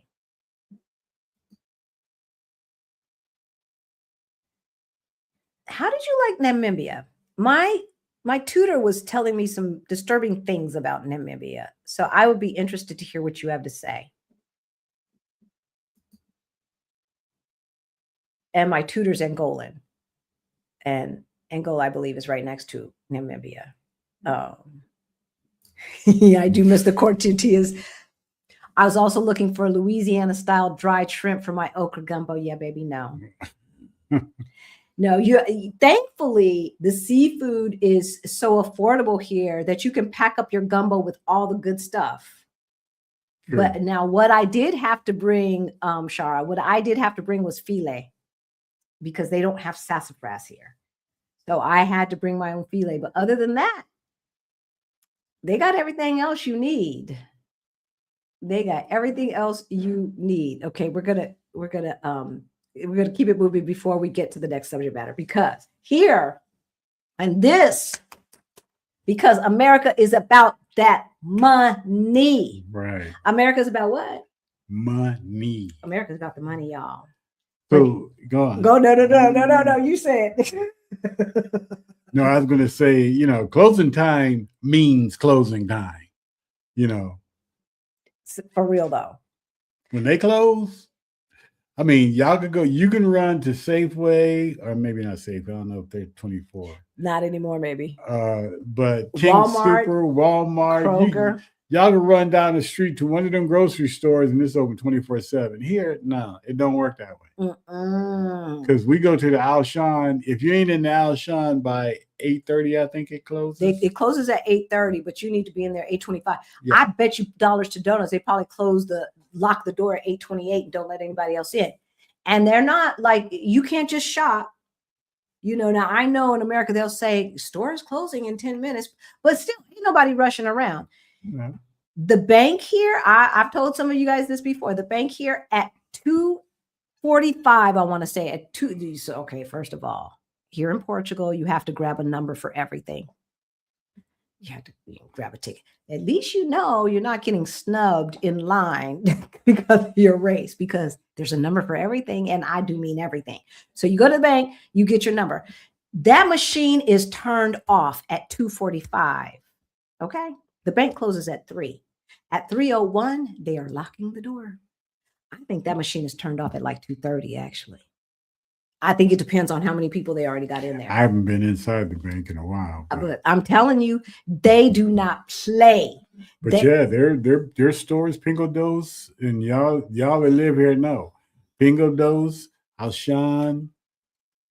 The only thing is continent stays open. In the mall. In the mall. The full continent, not the small continents in the neighborhoods, but the malls stay open until midnight. So the continents and the malls stay open until midnight. So for people who have cars, or if you're on the metro, or off the metro easily, then, but otherwise, you better be planning.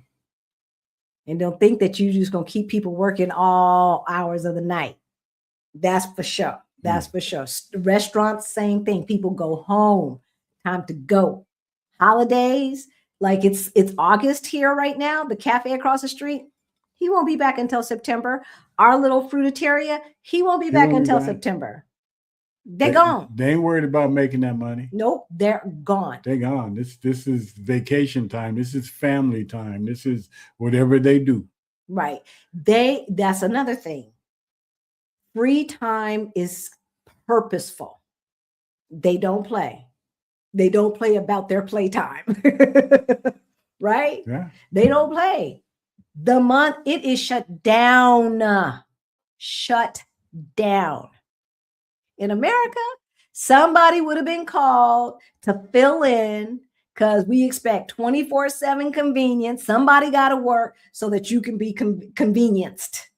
We have been. Because they ain't got no 7-Eleven like stores here. Have you noticed that? They do have the stores attached to the gas stations, but in the city center, they don't. They don't. But gas stations aren't 24/7. That part. So yeah. Nope. You ain't gonna get it. You better plan in advance for what you want, right? Folks they take their time.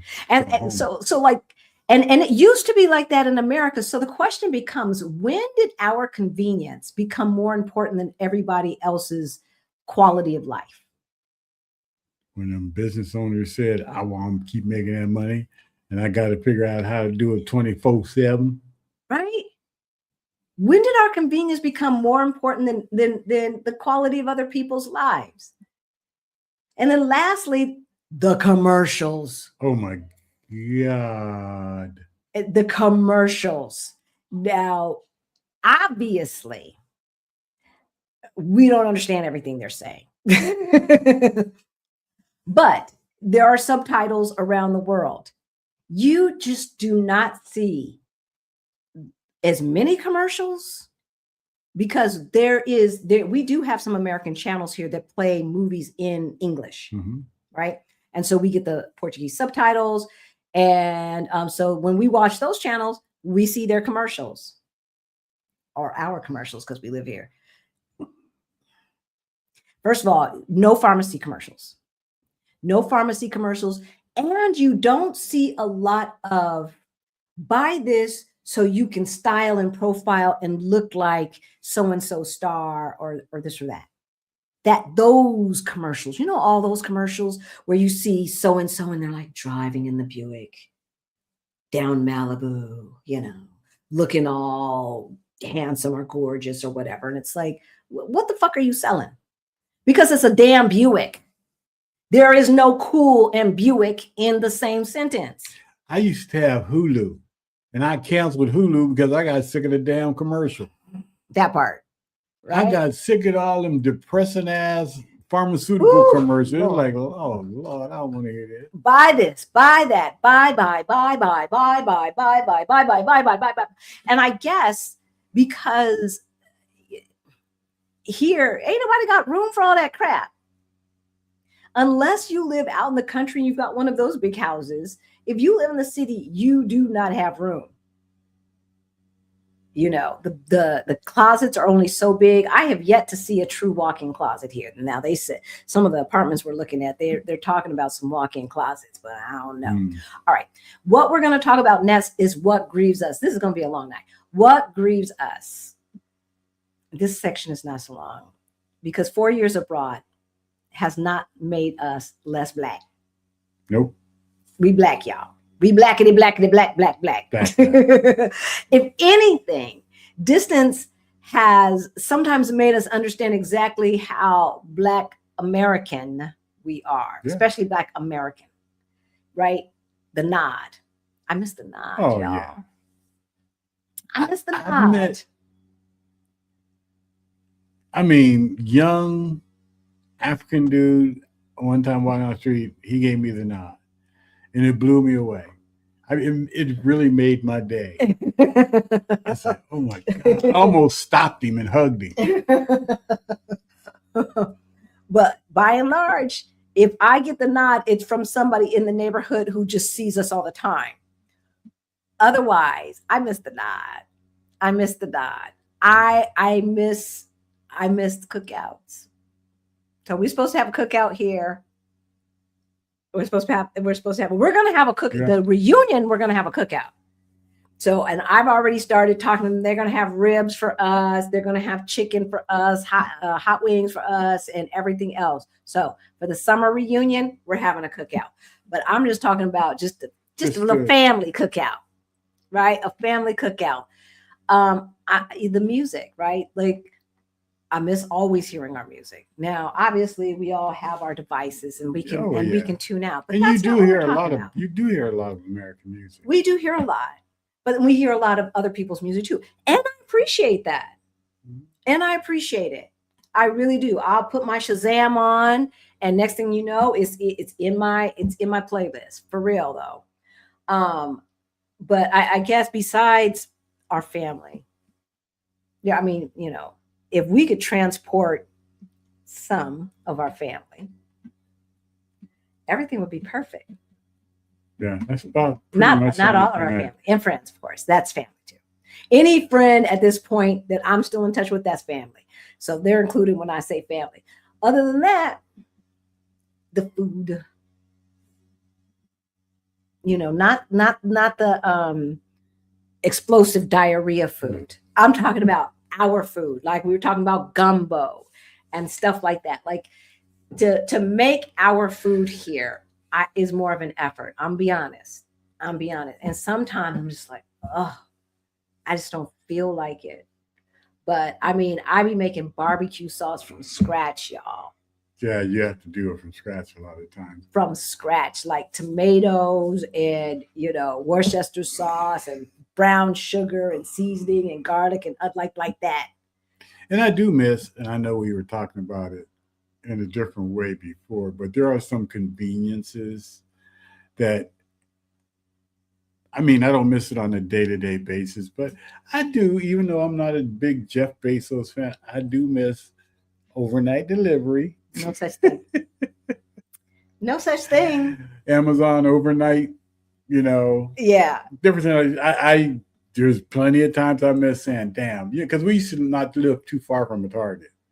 I mean, it was nowhere to get to walk. We could walk to the Target in 10 minutes. And go there because, a lot of times, over-the-counter medicines and stuff like that, you can't just walk into a store and get it. Right. And you definitely can't go to the grocery store and get it because you usually have to go to a pharmacy. Exactly. So so we're talking about like Benadryl, Tylenol, Advil, that kind of stuff, right? Even like vitamin C, vitamin E, and all of that. You have to go to a pharmacy, or you have to go to not the aisles and like aisles and nature, aisles. Or what's the other store? Yeah, you can go to a natural store. A natural store. Salado.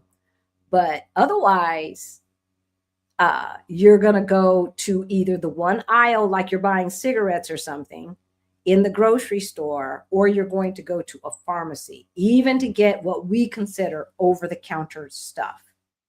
So that it's a pain in the butt, and it's more expensive. But it's a small pain. It's not like I would trade. Oh no, that ain't Right. enough to. No. Ain't enough. That's not a deal breaker. Because y'all. I can still use Amazon if I want to, or whoever I'm going to use, and I just get it from Spain or Germany. But you got to plan in advance. You You're gotta not going to plan get in in it overnight. It's going to take a couple of days. Oh, there you are, Karen Louise. I thought I saw you. They are going to take their lunch break. So some offices and this and that, depending, like where our friend works, they have a cafeteria. They have a cafeteria in the building for that company. The plate of the day at the cafeteria is €3.60. €3.60. And we're not talking about no chicken nuggets and French fries. We're talking about chicken, rice, and salad like that. And a dessert. €3.60. Continent down in Cascais is amazing. The craziest thing is eggs aren't refrigerated. Yeah, that's another thing you kind of have to get used to. The milk is not refrigerated. The eggs are not refrigerated anywhere. They're not refrigerated anywhere but the United States. No, yeah, because they still have the membranes. Yeah, milk is not refrigerated. I mean, we've seen refrigerated milk, but by and large, milk is not refrigerated anywhere. But we don't have dairy milk. We usually drink the almond milk. Yeah, either way, not refrigerated. Once you open it, you do have to refrigerate it. The eggs, you don't have to refrigerate it. It's been so hot. We sometimes, if we have them too long, we'll refrigerate them, but you have to be careful because they will grow mold. And you know how to test eggs to see if they're still good or not. If you don't, let me know. Inquiring minds want to know. When corporations decided money was more important than the quality of our lives, and the government went along with it. Right? Because these mofos wanted, all they care about is getting elected. And so who's writing them their checks? Who's writing them the checks? Y'all, we got to vote. We got to vote. The Portugal expat group I'm in doesn't do their weekly webinars in August. Wow. Like the expats trying to act like Portuguese. They out. So we out too. September sometime. We out too. Hey, Karen Louise. Hey, Karen Louise. I used to think you and Rick would be in Portugal until the end, but now I get the feeling from prior videos you might eventually move to another country. Am I wrong? No, not necessarily. Yeah, you're not necessarily wrong. I don't know. When we first moved here, we didn't anticipate the melon felon necessarily getting back in either. No, we didn't. We hoped that America wouldn't be that stupid again. But it is. And so it's hard to know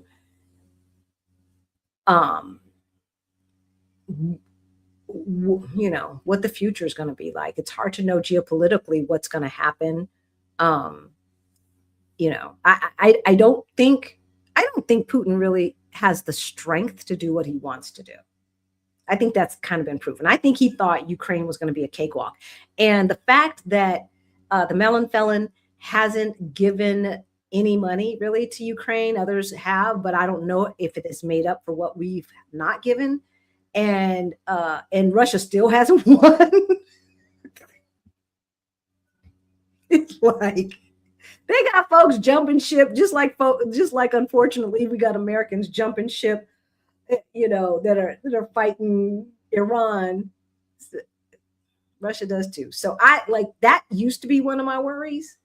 I don't think that's a worry so much. I'm not worried about that. Yeah, I'm not sure that's a worry. That would be for him to try to invade Europe would be. I don't think he's got the strength. Totally crazy. Yeah, with stuff still going on and China's not down for that. I think China's too pragmatic for that kind of nonsense. So now I could see them partnering with Israel for some bullshit like that. Yeah, but then you got to worry about China if they did that. Oh yeah. Yeah. So, we'll see. But for now, we're staying put. We have no plans of moving from Portugal anytime soon. We have no plans. See, because China is looking at Israel like they're the chosen one. No, they're not. They're like, y'all keep that bullshit over there. Right. We're going to tell you here, we've been here a long time. Okay? Black folks don't need Botox. We don't crack age gracefully, people. We don't need the USA to tell us what we need to do. For real. Somebody understand the right? So what else do we miss? The one Amazon overnight, we talked about that. I think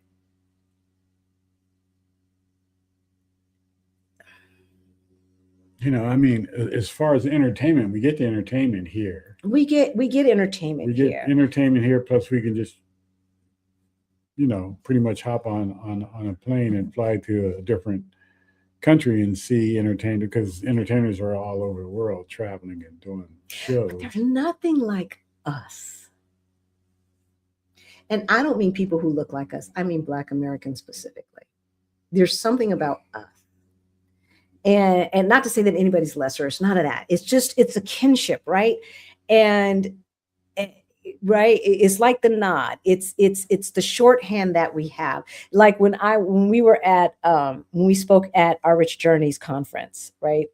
And so I was telling them about my birthday party when I got to rent a place down near Cascais, and we had 15 or so people join us for a 4-day weekend in this big house, a beach house.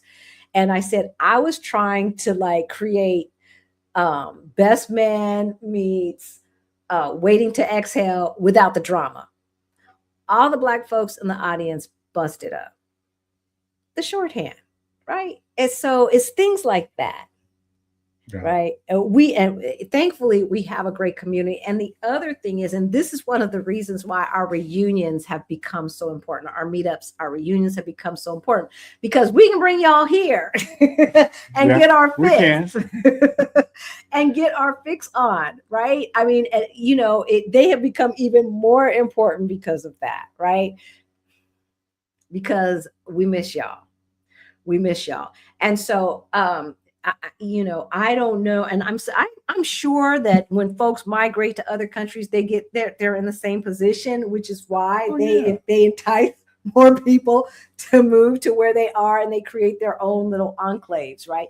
Not to say that we don't enjoy the culture and the things that we're in, but we also have an appreciation for where we've come from, right? We also have an appreciation for where we come from.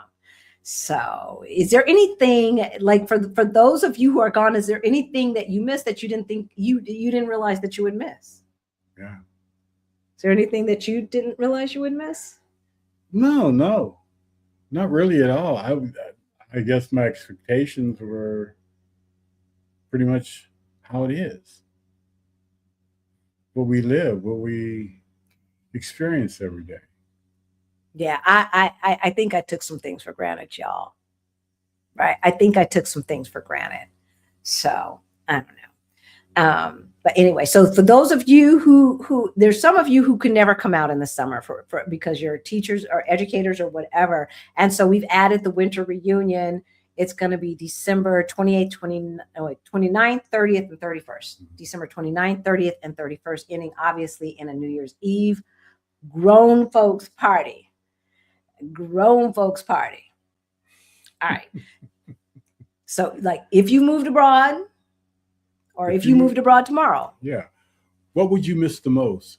Not what country, not what restaurant. Yeah.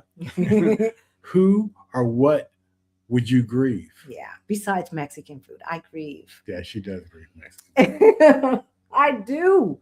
Because ain't nowhere you go good enough.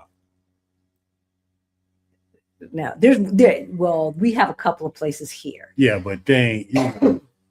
That have a couple of things on their menu that are excellent. Where the hell were we?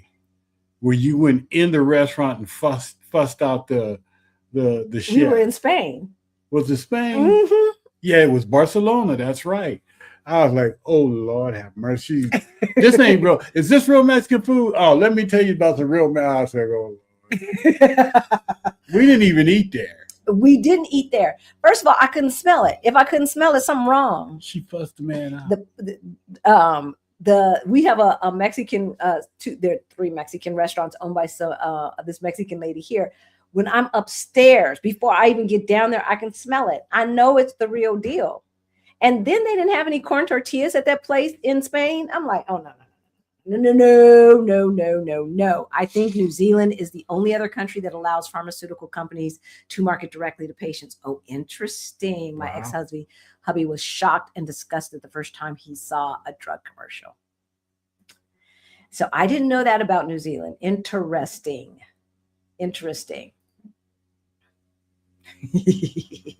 You've got a comrade there.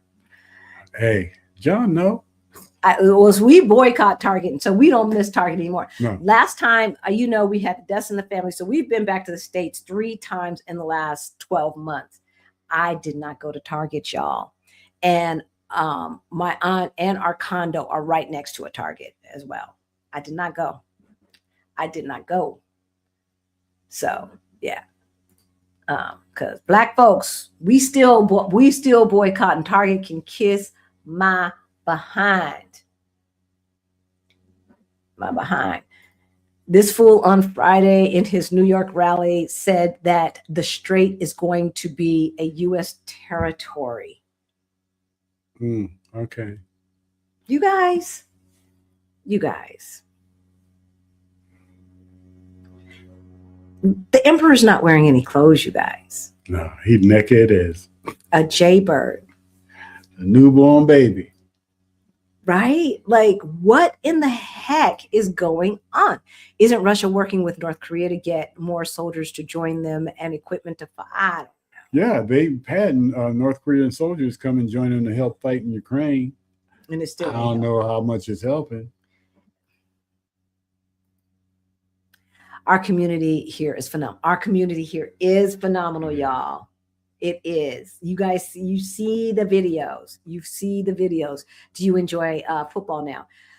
I never didn't enjoy football. And I think I started getting an appreciation for non-American sports. Not that soccer, football is not American. I mean, we play it there, but it's not like American football is as it is here. And even rugby. We were in South I Africa. loved rugby. It looked goofy. And I It used looked to goofy never to me. watch rugby, but when we went to South Africa, oh my God, the first time I had to always find a TV screen with rugby playing. It looked goofy to me. It looked fun. It looked like it's fun. I couldn't do it back in the young days. Yeah, Maybe. yeah, because they be hitting each other No pads. without pads. And interestingly, with the same time we were there, Serena was playing. Remember, they were, Yep. and everybody was into that. Yeah. And was Venus playing too? Maybe Venus was still playing back in those days. Football is cool. Soccer is an awesome sport. But I mean, to me, most of the scoring is from penalties. So, it's exciting to watch, exciting to go to, but I'll still take American football. I was never really into sports anyway. So I will go to almost any sport in person. I enjoy going in person, but to sit there in my house and watch on television, no, it's not. I'm not about that life. I am not about that life. So yeah, I miss easy soul food. I miss soul food restaurants when I don't have to cook it. Right? That's what I miss. I miss soul food that I don't have to cook. Karen Beverly, are you watching? California Mexican food is the best. It is the best. I have gotten appreciation for the Mexican food in Colorado, which is very different. I think it's more Tex-Mexy than it is what we have in Cali. And I've grown to appreciate that as well. But you can find California-y type Mexican food in Colorado. I miss Creole food. Yeah. You're not going to find Creole food. I haven't found Creole food out here. My daughter and Bath and Body Works. That's what you miss. Okay. They have Bath and Body Works out here. So I'm not sure, Allison, where you are. I've seen Bath and Body Works almost everywhere. I mean, it seems to me I even saw it in Singapore. So yeah, they have those. Yeah, they have those. There's one in Vasco da Gama Mall. They have a great Mexican store here, fresh tortillas. Them tortillas ain't fresh, Bonita. Them tortillas are vacuum packed and they fall apart. It's called the Mexican store. Oh, okay. That's when that we go to. Just like the Asian store is called the Asian store. We ain't being racist. That's what it's called. Yeah, and I miss Trader Joe's. Why do we keep talking about food? Why are we only talking about food? Well, wait a minute. So Trader Joe's, is it Alta? What's the name of the store? We can get Trader Joe. You can get Trader Joe's stuff at Aldi's. Aldi's. Okay, so. And I know of one that's over in Saldana. Mm-hmm. Mm-hmm. Aldi's are everywhere over here, and they carry Trader Joe's.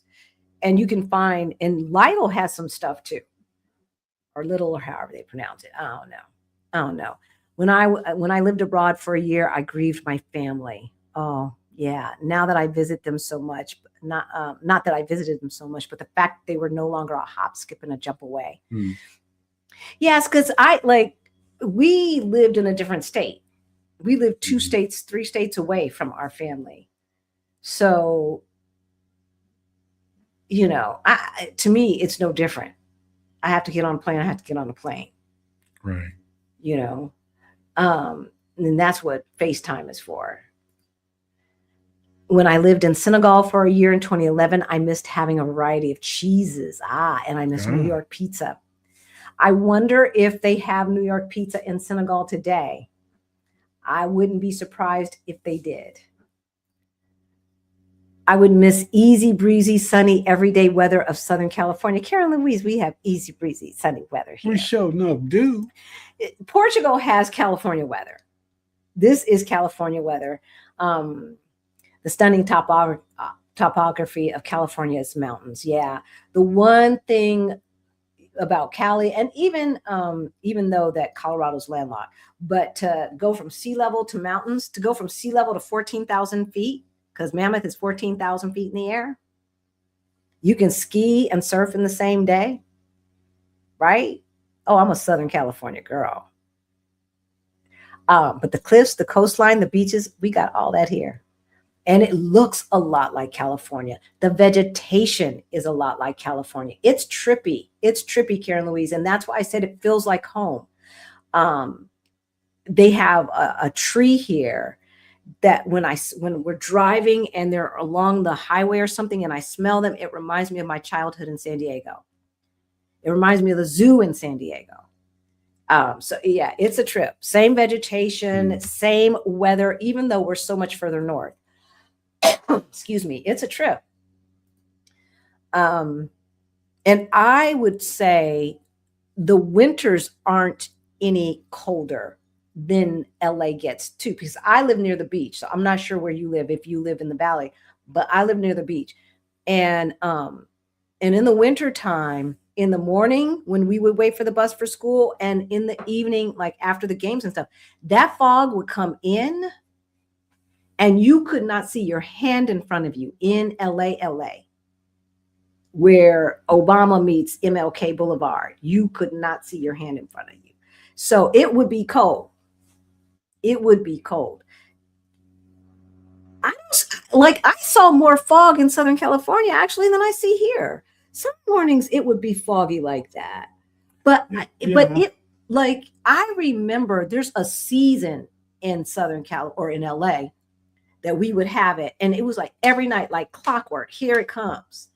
So that's what we don't have, unless it's just global warming, y'all. Maybe that's what it is. Maybe they used to have it when I was a kid. Maybe it was like that here too, because when the other thing that lets us know is because a lot of these apartments don't have AC, and our landlord let us know when he was little, they didn't need no AC. You open the windows, you get that nice breeze. We ain't feeling no parts, no breeze. I'm sitting here with my fan on, and it's 10:30 at night, y'all. It's 10:30 at night, and it's still 80 degrees outside. It was a little cool yesterday, though. Yeah, it started out. The day started out cool, and then the clouds. That's because it knew it was going to get hot today. It was like, yeah, we're going to trip you up. We're going to make you feel and nice. It's supposed to be pretty warm this week. It's going to be a hot week. It's going to be in the upper 80s. When I lived in Trinidad years ago, I actually got into cricket. Oh, it's an interesting sport once you learn the rules. Yeah. It's just like golf. A lot of people are turned off by golf and they couldn't really sit at home and watch golf. But once you understand how to play it or the rules to it, then it becomes very interesting. I'm really good at putt-putt golf. Okay. That ain't. But it wasn't cricket invented by the Native Americans? Am I mistaken? Am I thinking of something else? I think you are. I think you maybe think of highlight or something like that. I don't think so, because I've never heard of highlight. That's what they play. I think they played in Brazil and stuff like that. I've never heard of it. It kind of reminds me of cricket. Yeah. But it's different. My husband will find a Cleveland Browns backer bar somewhere. He found a Browns fan when we were there a couple of years ago. Look, I know Americans who have the boxes that get all of the American crap. So I'm sure they're having watch parties and the this and the that. Some folks are having it. Get into the WhatsApp groups. I'm sure there's groups that are talking about these things. I didn't do it when I was in America. So Rick is not even really that into sports. Like we would do Super Bowl and stuff like that, and maybe the playoffs. Mm-hmm. But you didn't watch religiously. Sometimes you'd go through seasons. Sometimes you would. I didn't really. But by and large, I never owned the sports package or anything like that. That's not our household. Why is the USA so belligerent when it has no clothes? That part. It is very belligerent. Like Iran told the president, "You need to stop lying. There is going to be no deal until you're out of office, little boy. So go shut up and sit down somewhere. You titty baby with the poopy diapers." That's what Iran, like America can't even beat Iran, little bitty Iran, which we have like picked on since the 40s or 50s and just keep. Us and Britain and whoever else, right? Just pitiful. The emperor has no clothes and everyone knows. And so no matter what happens November 2026, everyone now knows that America's bark is bigger than its bite. Mm-hmm. Everyone now knows. It hasn't kept up. It is not agile, right? It's using bayonets. Everybody else is using AI. It's goofy. It's goofy. I miss pickleball and tennis groups, but I'm finding some here. Yeah, there's pickleball and tennis groups here. Oh, yeah. So, Jackie, tennis groups, you know who you need to talk to. You need to talk to the coaches. Right? Talk to Coach Imani and Coach Ken. They're not here tonight, but they're always around, and and Imani shows up for Beyond the Bling and everything else. So, and they're in the Sangria group. So, and then Alex plays pickleball. So ask Alex about pickleball and ask Imani and Ken about tennis. We got you. We got you. Speaking of football, by the way, Halisi, you heard Stephen A. Smith. Oh God. Now why you gonna get me started? You know I'm on one tonight or today. It's today for y'all. It's 10:41 here. Stephen A. Smith is on notice. ESPN, wait, what? ESPN has announced they are moving forward with their platform, and Stephen is not included in their plans. Yes. Unfortunately, he probably is still going to have an audience on YouTube or whatever he streams. But he's such an idiot. That's nice. I'm glad to hear that. I wonder who he pissed off. Right? I wonder who he pissed off. That's what I absolutely love about my home state, the diversity of landscape, people, and food. Yeah. Rhonda's California girl too. Yeah. And it is like that here. Like you can go from beach town to college town to Manhattan, and then to the countryside, to the vineyards. Right? And Spain is right next door. Okay, so we were neighbors. I grew up the street from the Baldwin Hills Mall. So what's that street? It's not so Stocker, and then you have Marlton. It's right. It's situated between Stocker and Marlton. I lived up Marlton at the very top in the Dons. Yep. So we were neighbors. Okay, speaking of football. Okay, so yeah, okay. You guys, we've been talking too long. I know we've been talking too long. Okay, so let's bring it home. Let's bring it home. Because these are the things that we see clearly now. Some of the biggest, look. And as I started out, because we're going to circle back, as I started out, distance is not what it doesn't necessarily make you smarter. Like it didn't make us smarter, right? But distance really has let us see the system while not being in the system. Yeah, let us see it for what it is. Right? The Matrix, right? So let's talk about American exceptionalism, because I bought into it, you guys. Even though I was raised by Sister Souljah and Malcolm X, I bought into it. You did too, didn't you? Who, me? You had a little bit. It's hard not to. It's hard not to. And I know, and don't say, well, I don't. Because how many of you guys asked us, yeah, but what about the healthcare over there? Maybe it was a year ago, maybe it was 3 years ago that you asked, right? Come on now, right? But here's the thing.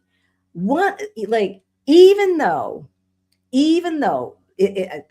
Pledge of Allegiance. Well, they got you when you were little. You know. Right? They started with the Disney movies. Kindergarten, first grade, you didn't know. Hell, we used to like all the racist cartoons too. We didn't know any better. We did not know, right? Didn't know. We did not know. I did ask the question, why I got to put my hand over my heart when I say whatever it was. The Pledge of Allegiance. I didn't even ask that, right? We called our president the leader of the free world. What in the hell does that mean? Why does the United States have 500 plus military bases around the world? Why? And like, at what point did we think that America should be the big brother of everybody when it never ever has lived up to what it says it is or who it says it is, ever, right?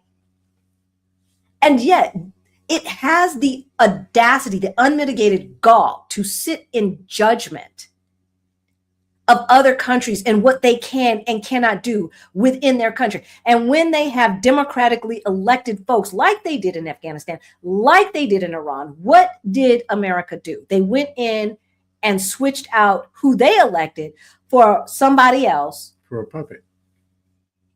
Who would make sure that the US companies got what they wanted. Meanwhile, the people in those countries suffered. And so when I see people, stupid people who say, look at the women in Iran, look at the women in Afghanistan back in the 60s when they were wearing westernized clothes. And this is what happened after Islam. They were always Muslim. What happened is we fucked around with their governments and they ended up with somebody who was more conservative than the people that we pulled out. Maybe we should leave people alone. Because America is not the rescuer. America is not the defender of democracy. America does not even have a democracy. It never has. America is not a democracy. And I'm afraid that the average person watching is looking at what's going on or looking at what went on 5 years ago or even 10 years ago and think that that's what democracy looks like when it's not. Right. America maybe had 20 to 25 years of as close to a true democracy as we have come, as America has come. From the date of the Voting Rights Act to the moment that Reagan allowed money back in politics. Okay, that's it. So this notion that we're the oldest democracy and all, that's bullshit. It's a lie. It's a lie that we bought into until we've been gone and we hear and we have conversations with people who did not grow up indoctrinated. And we're like, oh my God, I am fucked up. Yeah, we all got us all fucked up right like that Charlie Brown cartoon. Right? Y'all got me all fucked up around here. I knew the contradictory facts and still believed the story, y'all. Yeah. I knew the facts. But I remember, okay, we were having this conversation earlier. I knew the facts. When I was 4 and 5 years old, I told y'all how I grew up, right? So I had to go to Saturday school. And just like Jewish people have to go to Hebrew school, I had to go to Saturday school, and we learned some Swahili, and we learned the fun stuff. I remember the fun stuff more than the other stuff, but we learned some Swahili, we learned African dance, we learned African-American history and African history, and some cultural stuff on how we were supposed to behave, some principles of Kwanzaa, yada, yada, right? So I knew about Palestine when I was a kid.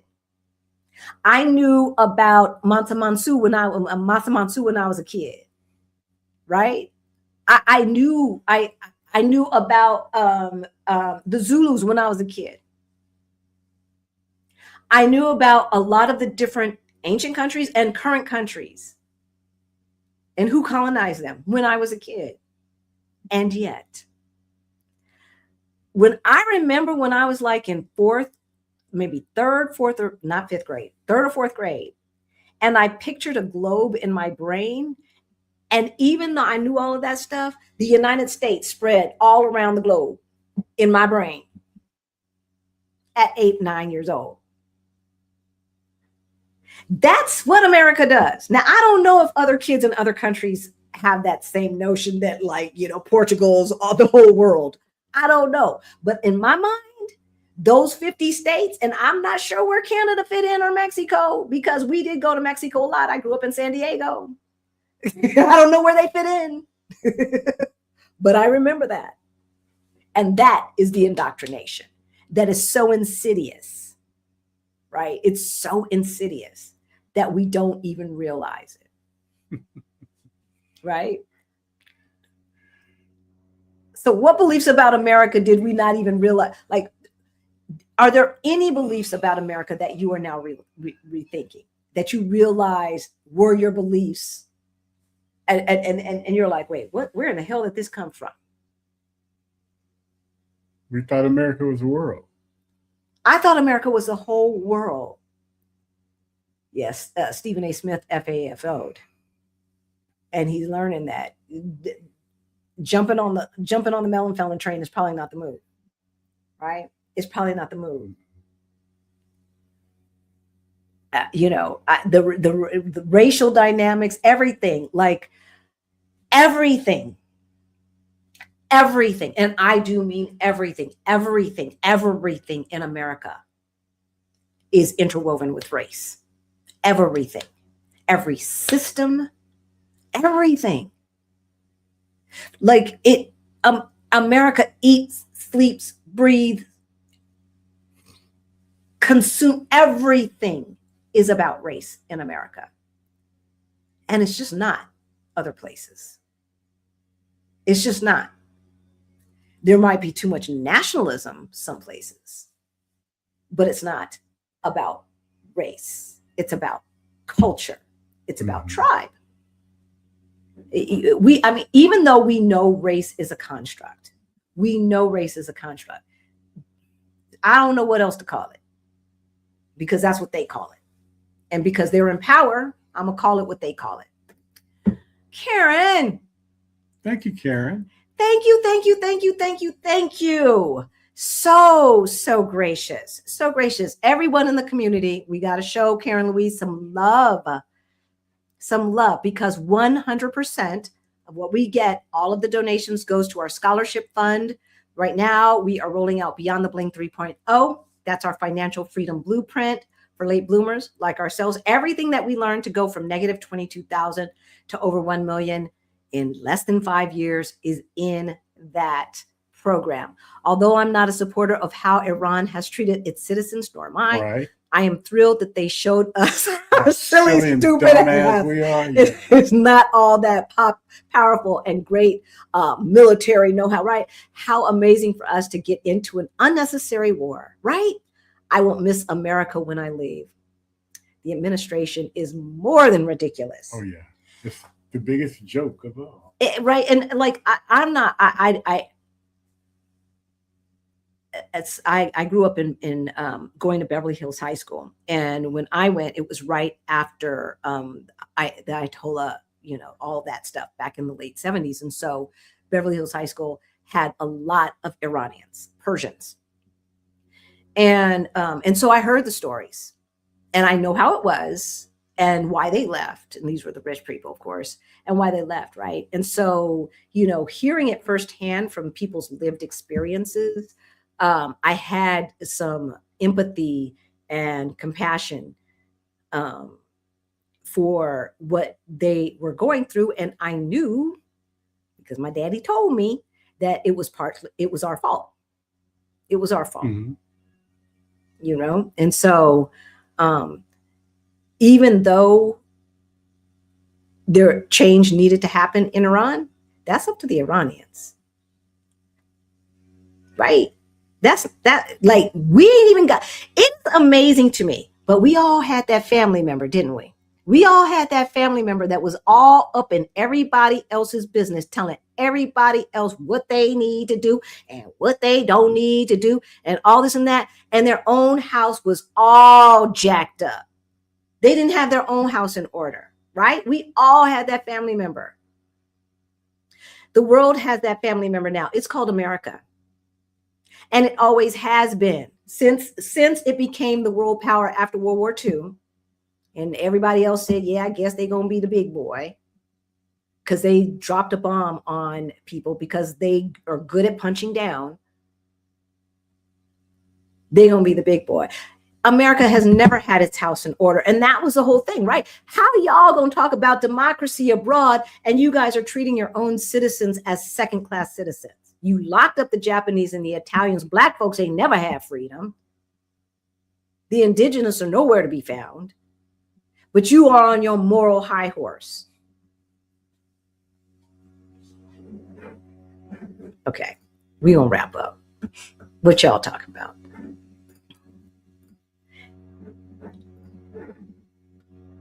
Thank you, P Dash. Thank you. We appreciate you. We appreciate every single one of you. Karen Louise, Benita was in View Park. See, we were all up in the same neighborhoods. You guys, where were you guys when I was hanging out? Where were you? Which is so sad. Check out the book, The Creature from Jekyll Island. G. Edward Griffin. I've read that. Haven't I read that? You can learn so much by reading fiction, you guys. You can learn so much.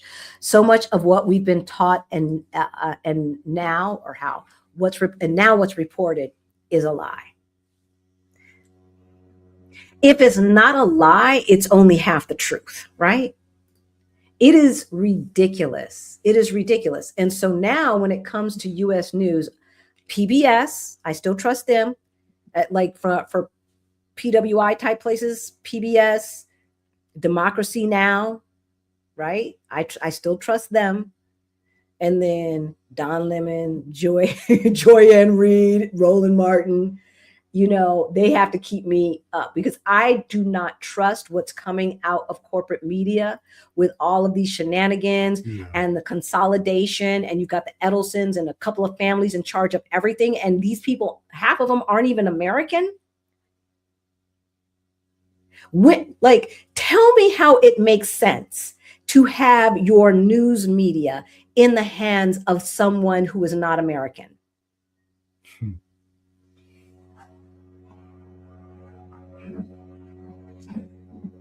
The Persian people, like the Chinese, have been around for 1,000 years and they're going to be here, right? Those videos, those Lego videos that the Iranians are doing, I don't know who's doing. Oh my gosh, they are hilarious, right? America is so corrupt. It is so corrupt. We have done so much damage around the United States. Now, I am not a Hassan Piker fan. If you don't know who he is, don't even look him up. Because he said some racist ass shit about Black people in the past. And he's called himself a racist. He is on video calling himself a racist. So he can go fuck himself. But one of the things that he said that he keeps getting crap for is that America deserved 9/11. And I think he said it is the fallout of what the CIA has done around the world. The chickens have come home to roost, but where's the lie? Did 2,500 people deserve to die in New York? Of course not. Did the people, the innocent people in the planes in the Pentagon? Well, Pentagon. But the people in the plane, no, of course not. But you cannot keep knocking people out all around the world, doing whatever the hell you want, acting like, yeah, I'm going to do it with who won't check me, boo. Oh, you got to go. I don't care if your people elected. We putting this over here because we need that oil and we need those resources and we need those resources and your people, whatever. You can have what's left over. You can have, I mean, people went into South Africa and you can only buy rooibos. You can only grow rooibos in South Africa. They went down to South Africa and told them, Lipton, I think even Lipton tried to patent rooibos. And South Africa said, no, this is the kind of bullshit America be doing. And then if Lipton doesn't get it, then the government comes in and tries to pressure South Africa because Lipton went and talked to somebody and paid somebody. And then we wonder why we have to deal with terrorism. The same reason why we have street gangs. Because when the powerless don't have power, they do what they need to do to survive. Right? You start taking away people's autonomy, hope, options, choices, opportunities, and you are creating enemies. And that's what America is doing around the world right now, you guys. That is what America is doing right now around the world. Do you think you realize how much background vigilance you carried in America? The armor that we have to put on. We didn't realize how heavy it was until we left. We didn't realize we didn't have any free time until we left. Right? The need to keep up with the Joneses, keeping up appearances, got to get the bigger house and the nicer car and the clothes and the shoes and the upgrades and the more. It is a sickness. It is a sickness, you guys, and you see it with these trillionaires and these billionaires, which should never exist. It is a sickness. And you can have all the stuff in the world, inside that giant house, right? Work more, buy more, need more, work more, buy more, need more till you die.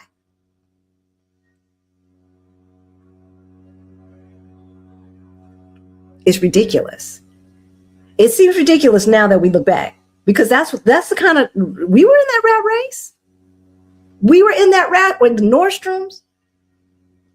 Me and Nordstrom had close personal friends. We were close personal friends. Right? Eat steak dinners every other night, especially when once we were empty nesters. You know, I'm telling you. We thought what we thought is that we wanted more money. That's what we thought. But really what we wanted was more life. Mm-hmm. We thought we wanted more money, but what we wanted was more life. And if that's you and you need help with that, we do one-on-one strategy sessions. Okay. We can help you out. Right. And that's exactly why we both Beyond the Bling as well. Right. Right. Our financial freedom program. All right. We are going to wrap it up. Last thoughts, because it's been 2 hours and a half. And I knew this was going to be a long one, y'all. I knew it was. I'm sorry. It was interesting to find out Black people in other parts of the world refer to themselves by their ethnicity, not their race, because race is a construct. Right? Race is a construct. And they had to do that to us because they stole us from a bunch of different tribes, right? And made sure that they didn't put us with a bunch of people who also spoke our mother tongue. That also was done on purpose. And if, I heard this white lady on, I don't know, YouTube, TikTok, whatever, IG, whatever. I don't watch TikTok, but it all comes over to YouTube. And she said, just like trauma is passed down in the DNA, the trauma of slavery, the trauma of Jim Crow, and racial apartheid that our people have had to deal with is passed down in the DNA, right? Because trauma rewires, all right? We know that. And she said, why do you think or why don't you think that the trauma of hate, the trauma of being evil, and of viewing another human being as non-human, that is also passed down? And I was like, damn, that's deep. I didn't think about that. I thought I only thought about us and what we had to deal with. But yeah, y'all, there is a lot of undoing to do. There's a lot of undoing to do. But I tell you, every day we get an opportunity to explore something that we didn't explore before because we have time. We have time now. We have time because everything is not about consumerism. It's not like we've got amples and amples and amples amount of money that we can just spend. I didn't even know what to buy if I didn't want. I mean, anything that we want, we get. It's just that I don't care about that kind of stuff anymore. Right? Mm-hmm. Now he still has his matchy tennis shoes. Don't get it twisted. My heart was broken. Shoes are so old. My heart was broken when they sold my Lakers. You see who owns the Lakers now? I got to talk to my cousin. My cousin has had season tickets for the Lakers. Who owns the Lakers? One of the races. I can't remember who now. I ain't paying attention. I only know because I listen to Karen Hunter and she's a sports person. And I heard the starting five are now all white on the Lakers. Now, we're not sure about that, but I think that's what I heard. Y'all. I can't wait. I got to talk to my cousin. Will there be a winter meetup in 2027? There will be a winter meetup in 2027 if you guys let us know in 2026 that you want a winter reunion. So I'm not expecting our winter reunion to be a blowout like our summer reunion is. I'm not expecting that because this is our first year. But if it goes well, and if you all say that this is something that you want to continue, then we'll do it. Then we'll do it, right? Y'all were preaching today. Thank you, Dennis. Thank you. We were just thinking about talking to you guys about, 4 years and just, I see the whole world differently now. And I always thought I was woke.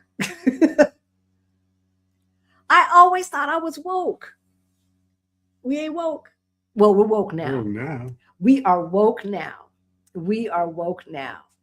So we are going to wrap it up, y'all. If you need help, the Side Hustle Challenge is going on now. We're not going to do another Side Hustle Challenge this year, but we've got our winter reunion coming up.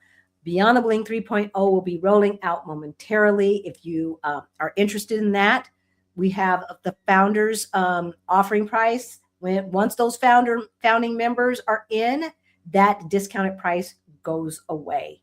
All right, the discounted price goes away. So, Hope Jackson, thank you. And I don't know what else. What else do we have to say? I think you've said it. Have we said it all? I think we've done it. I think we got it. So please share this video, hit the thumbs up. YouTube is still tripping and, I don't know what's going on.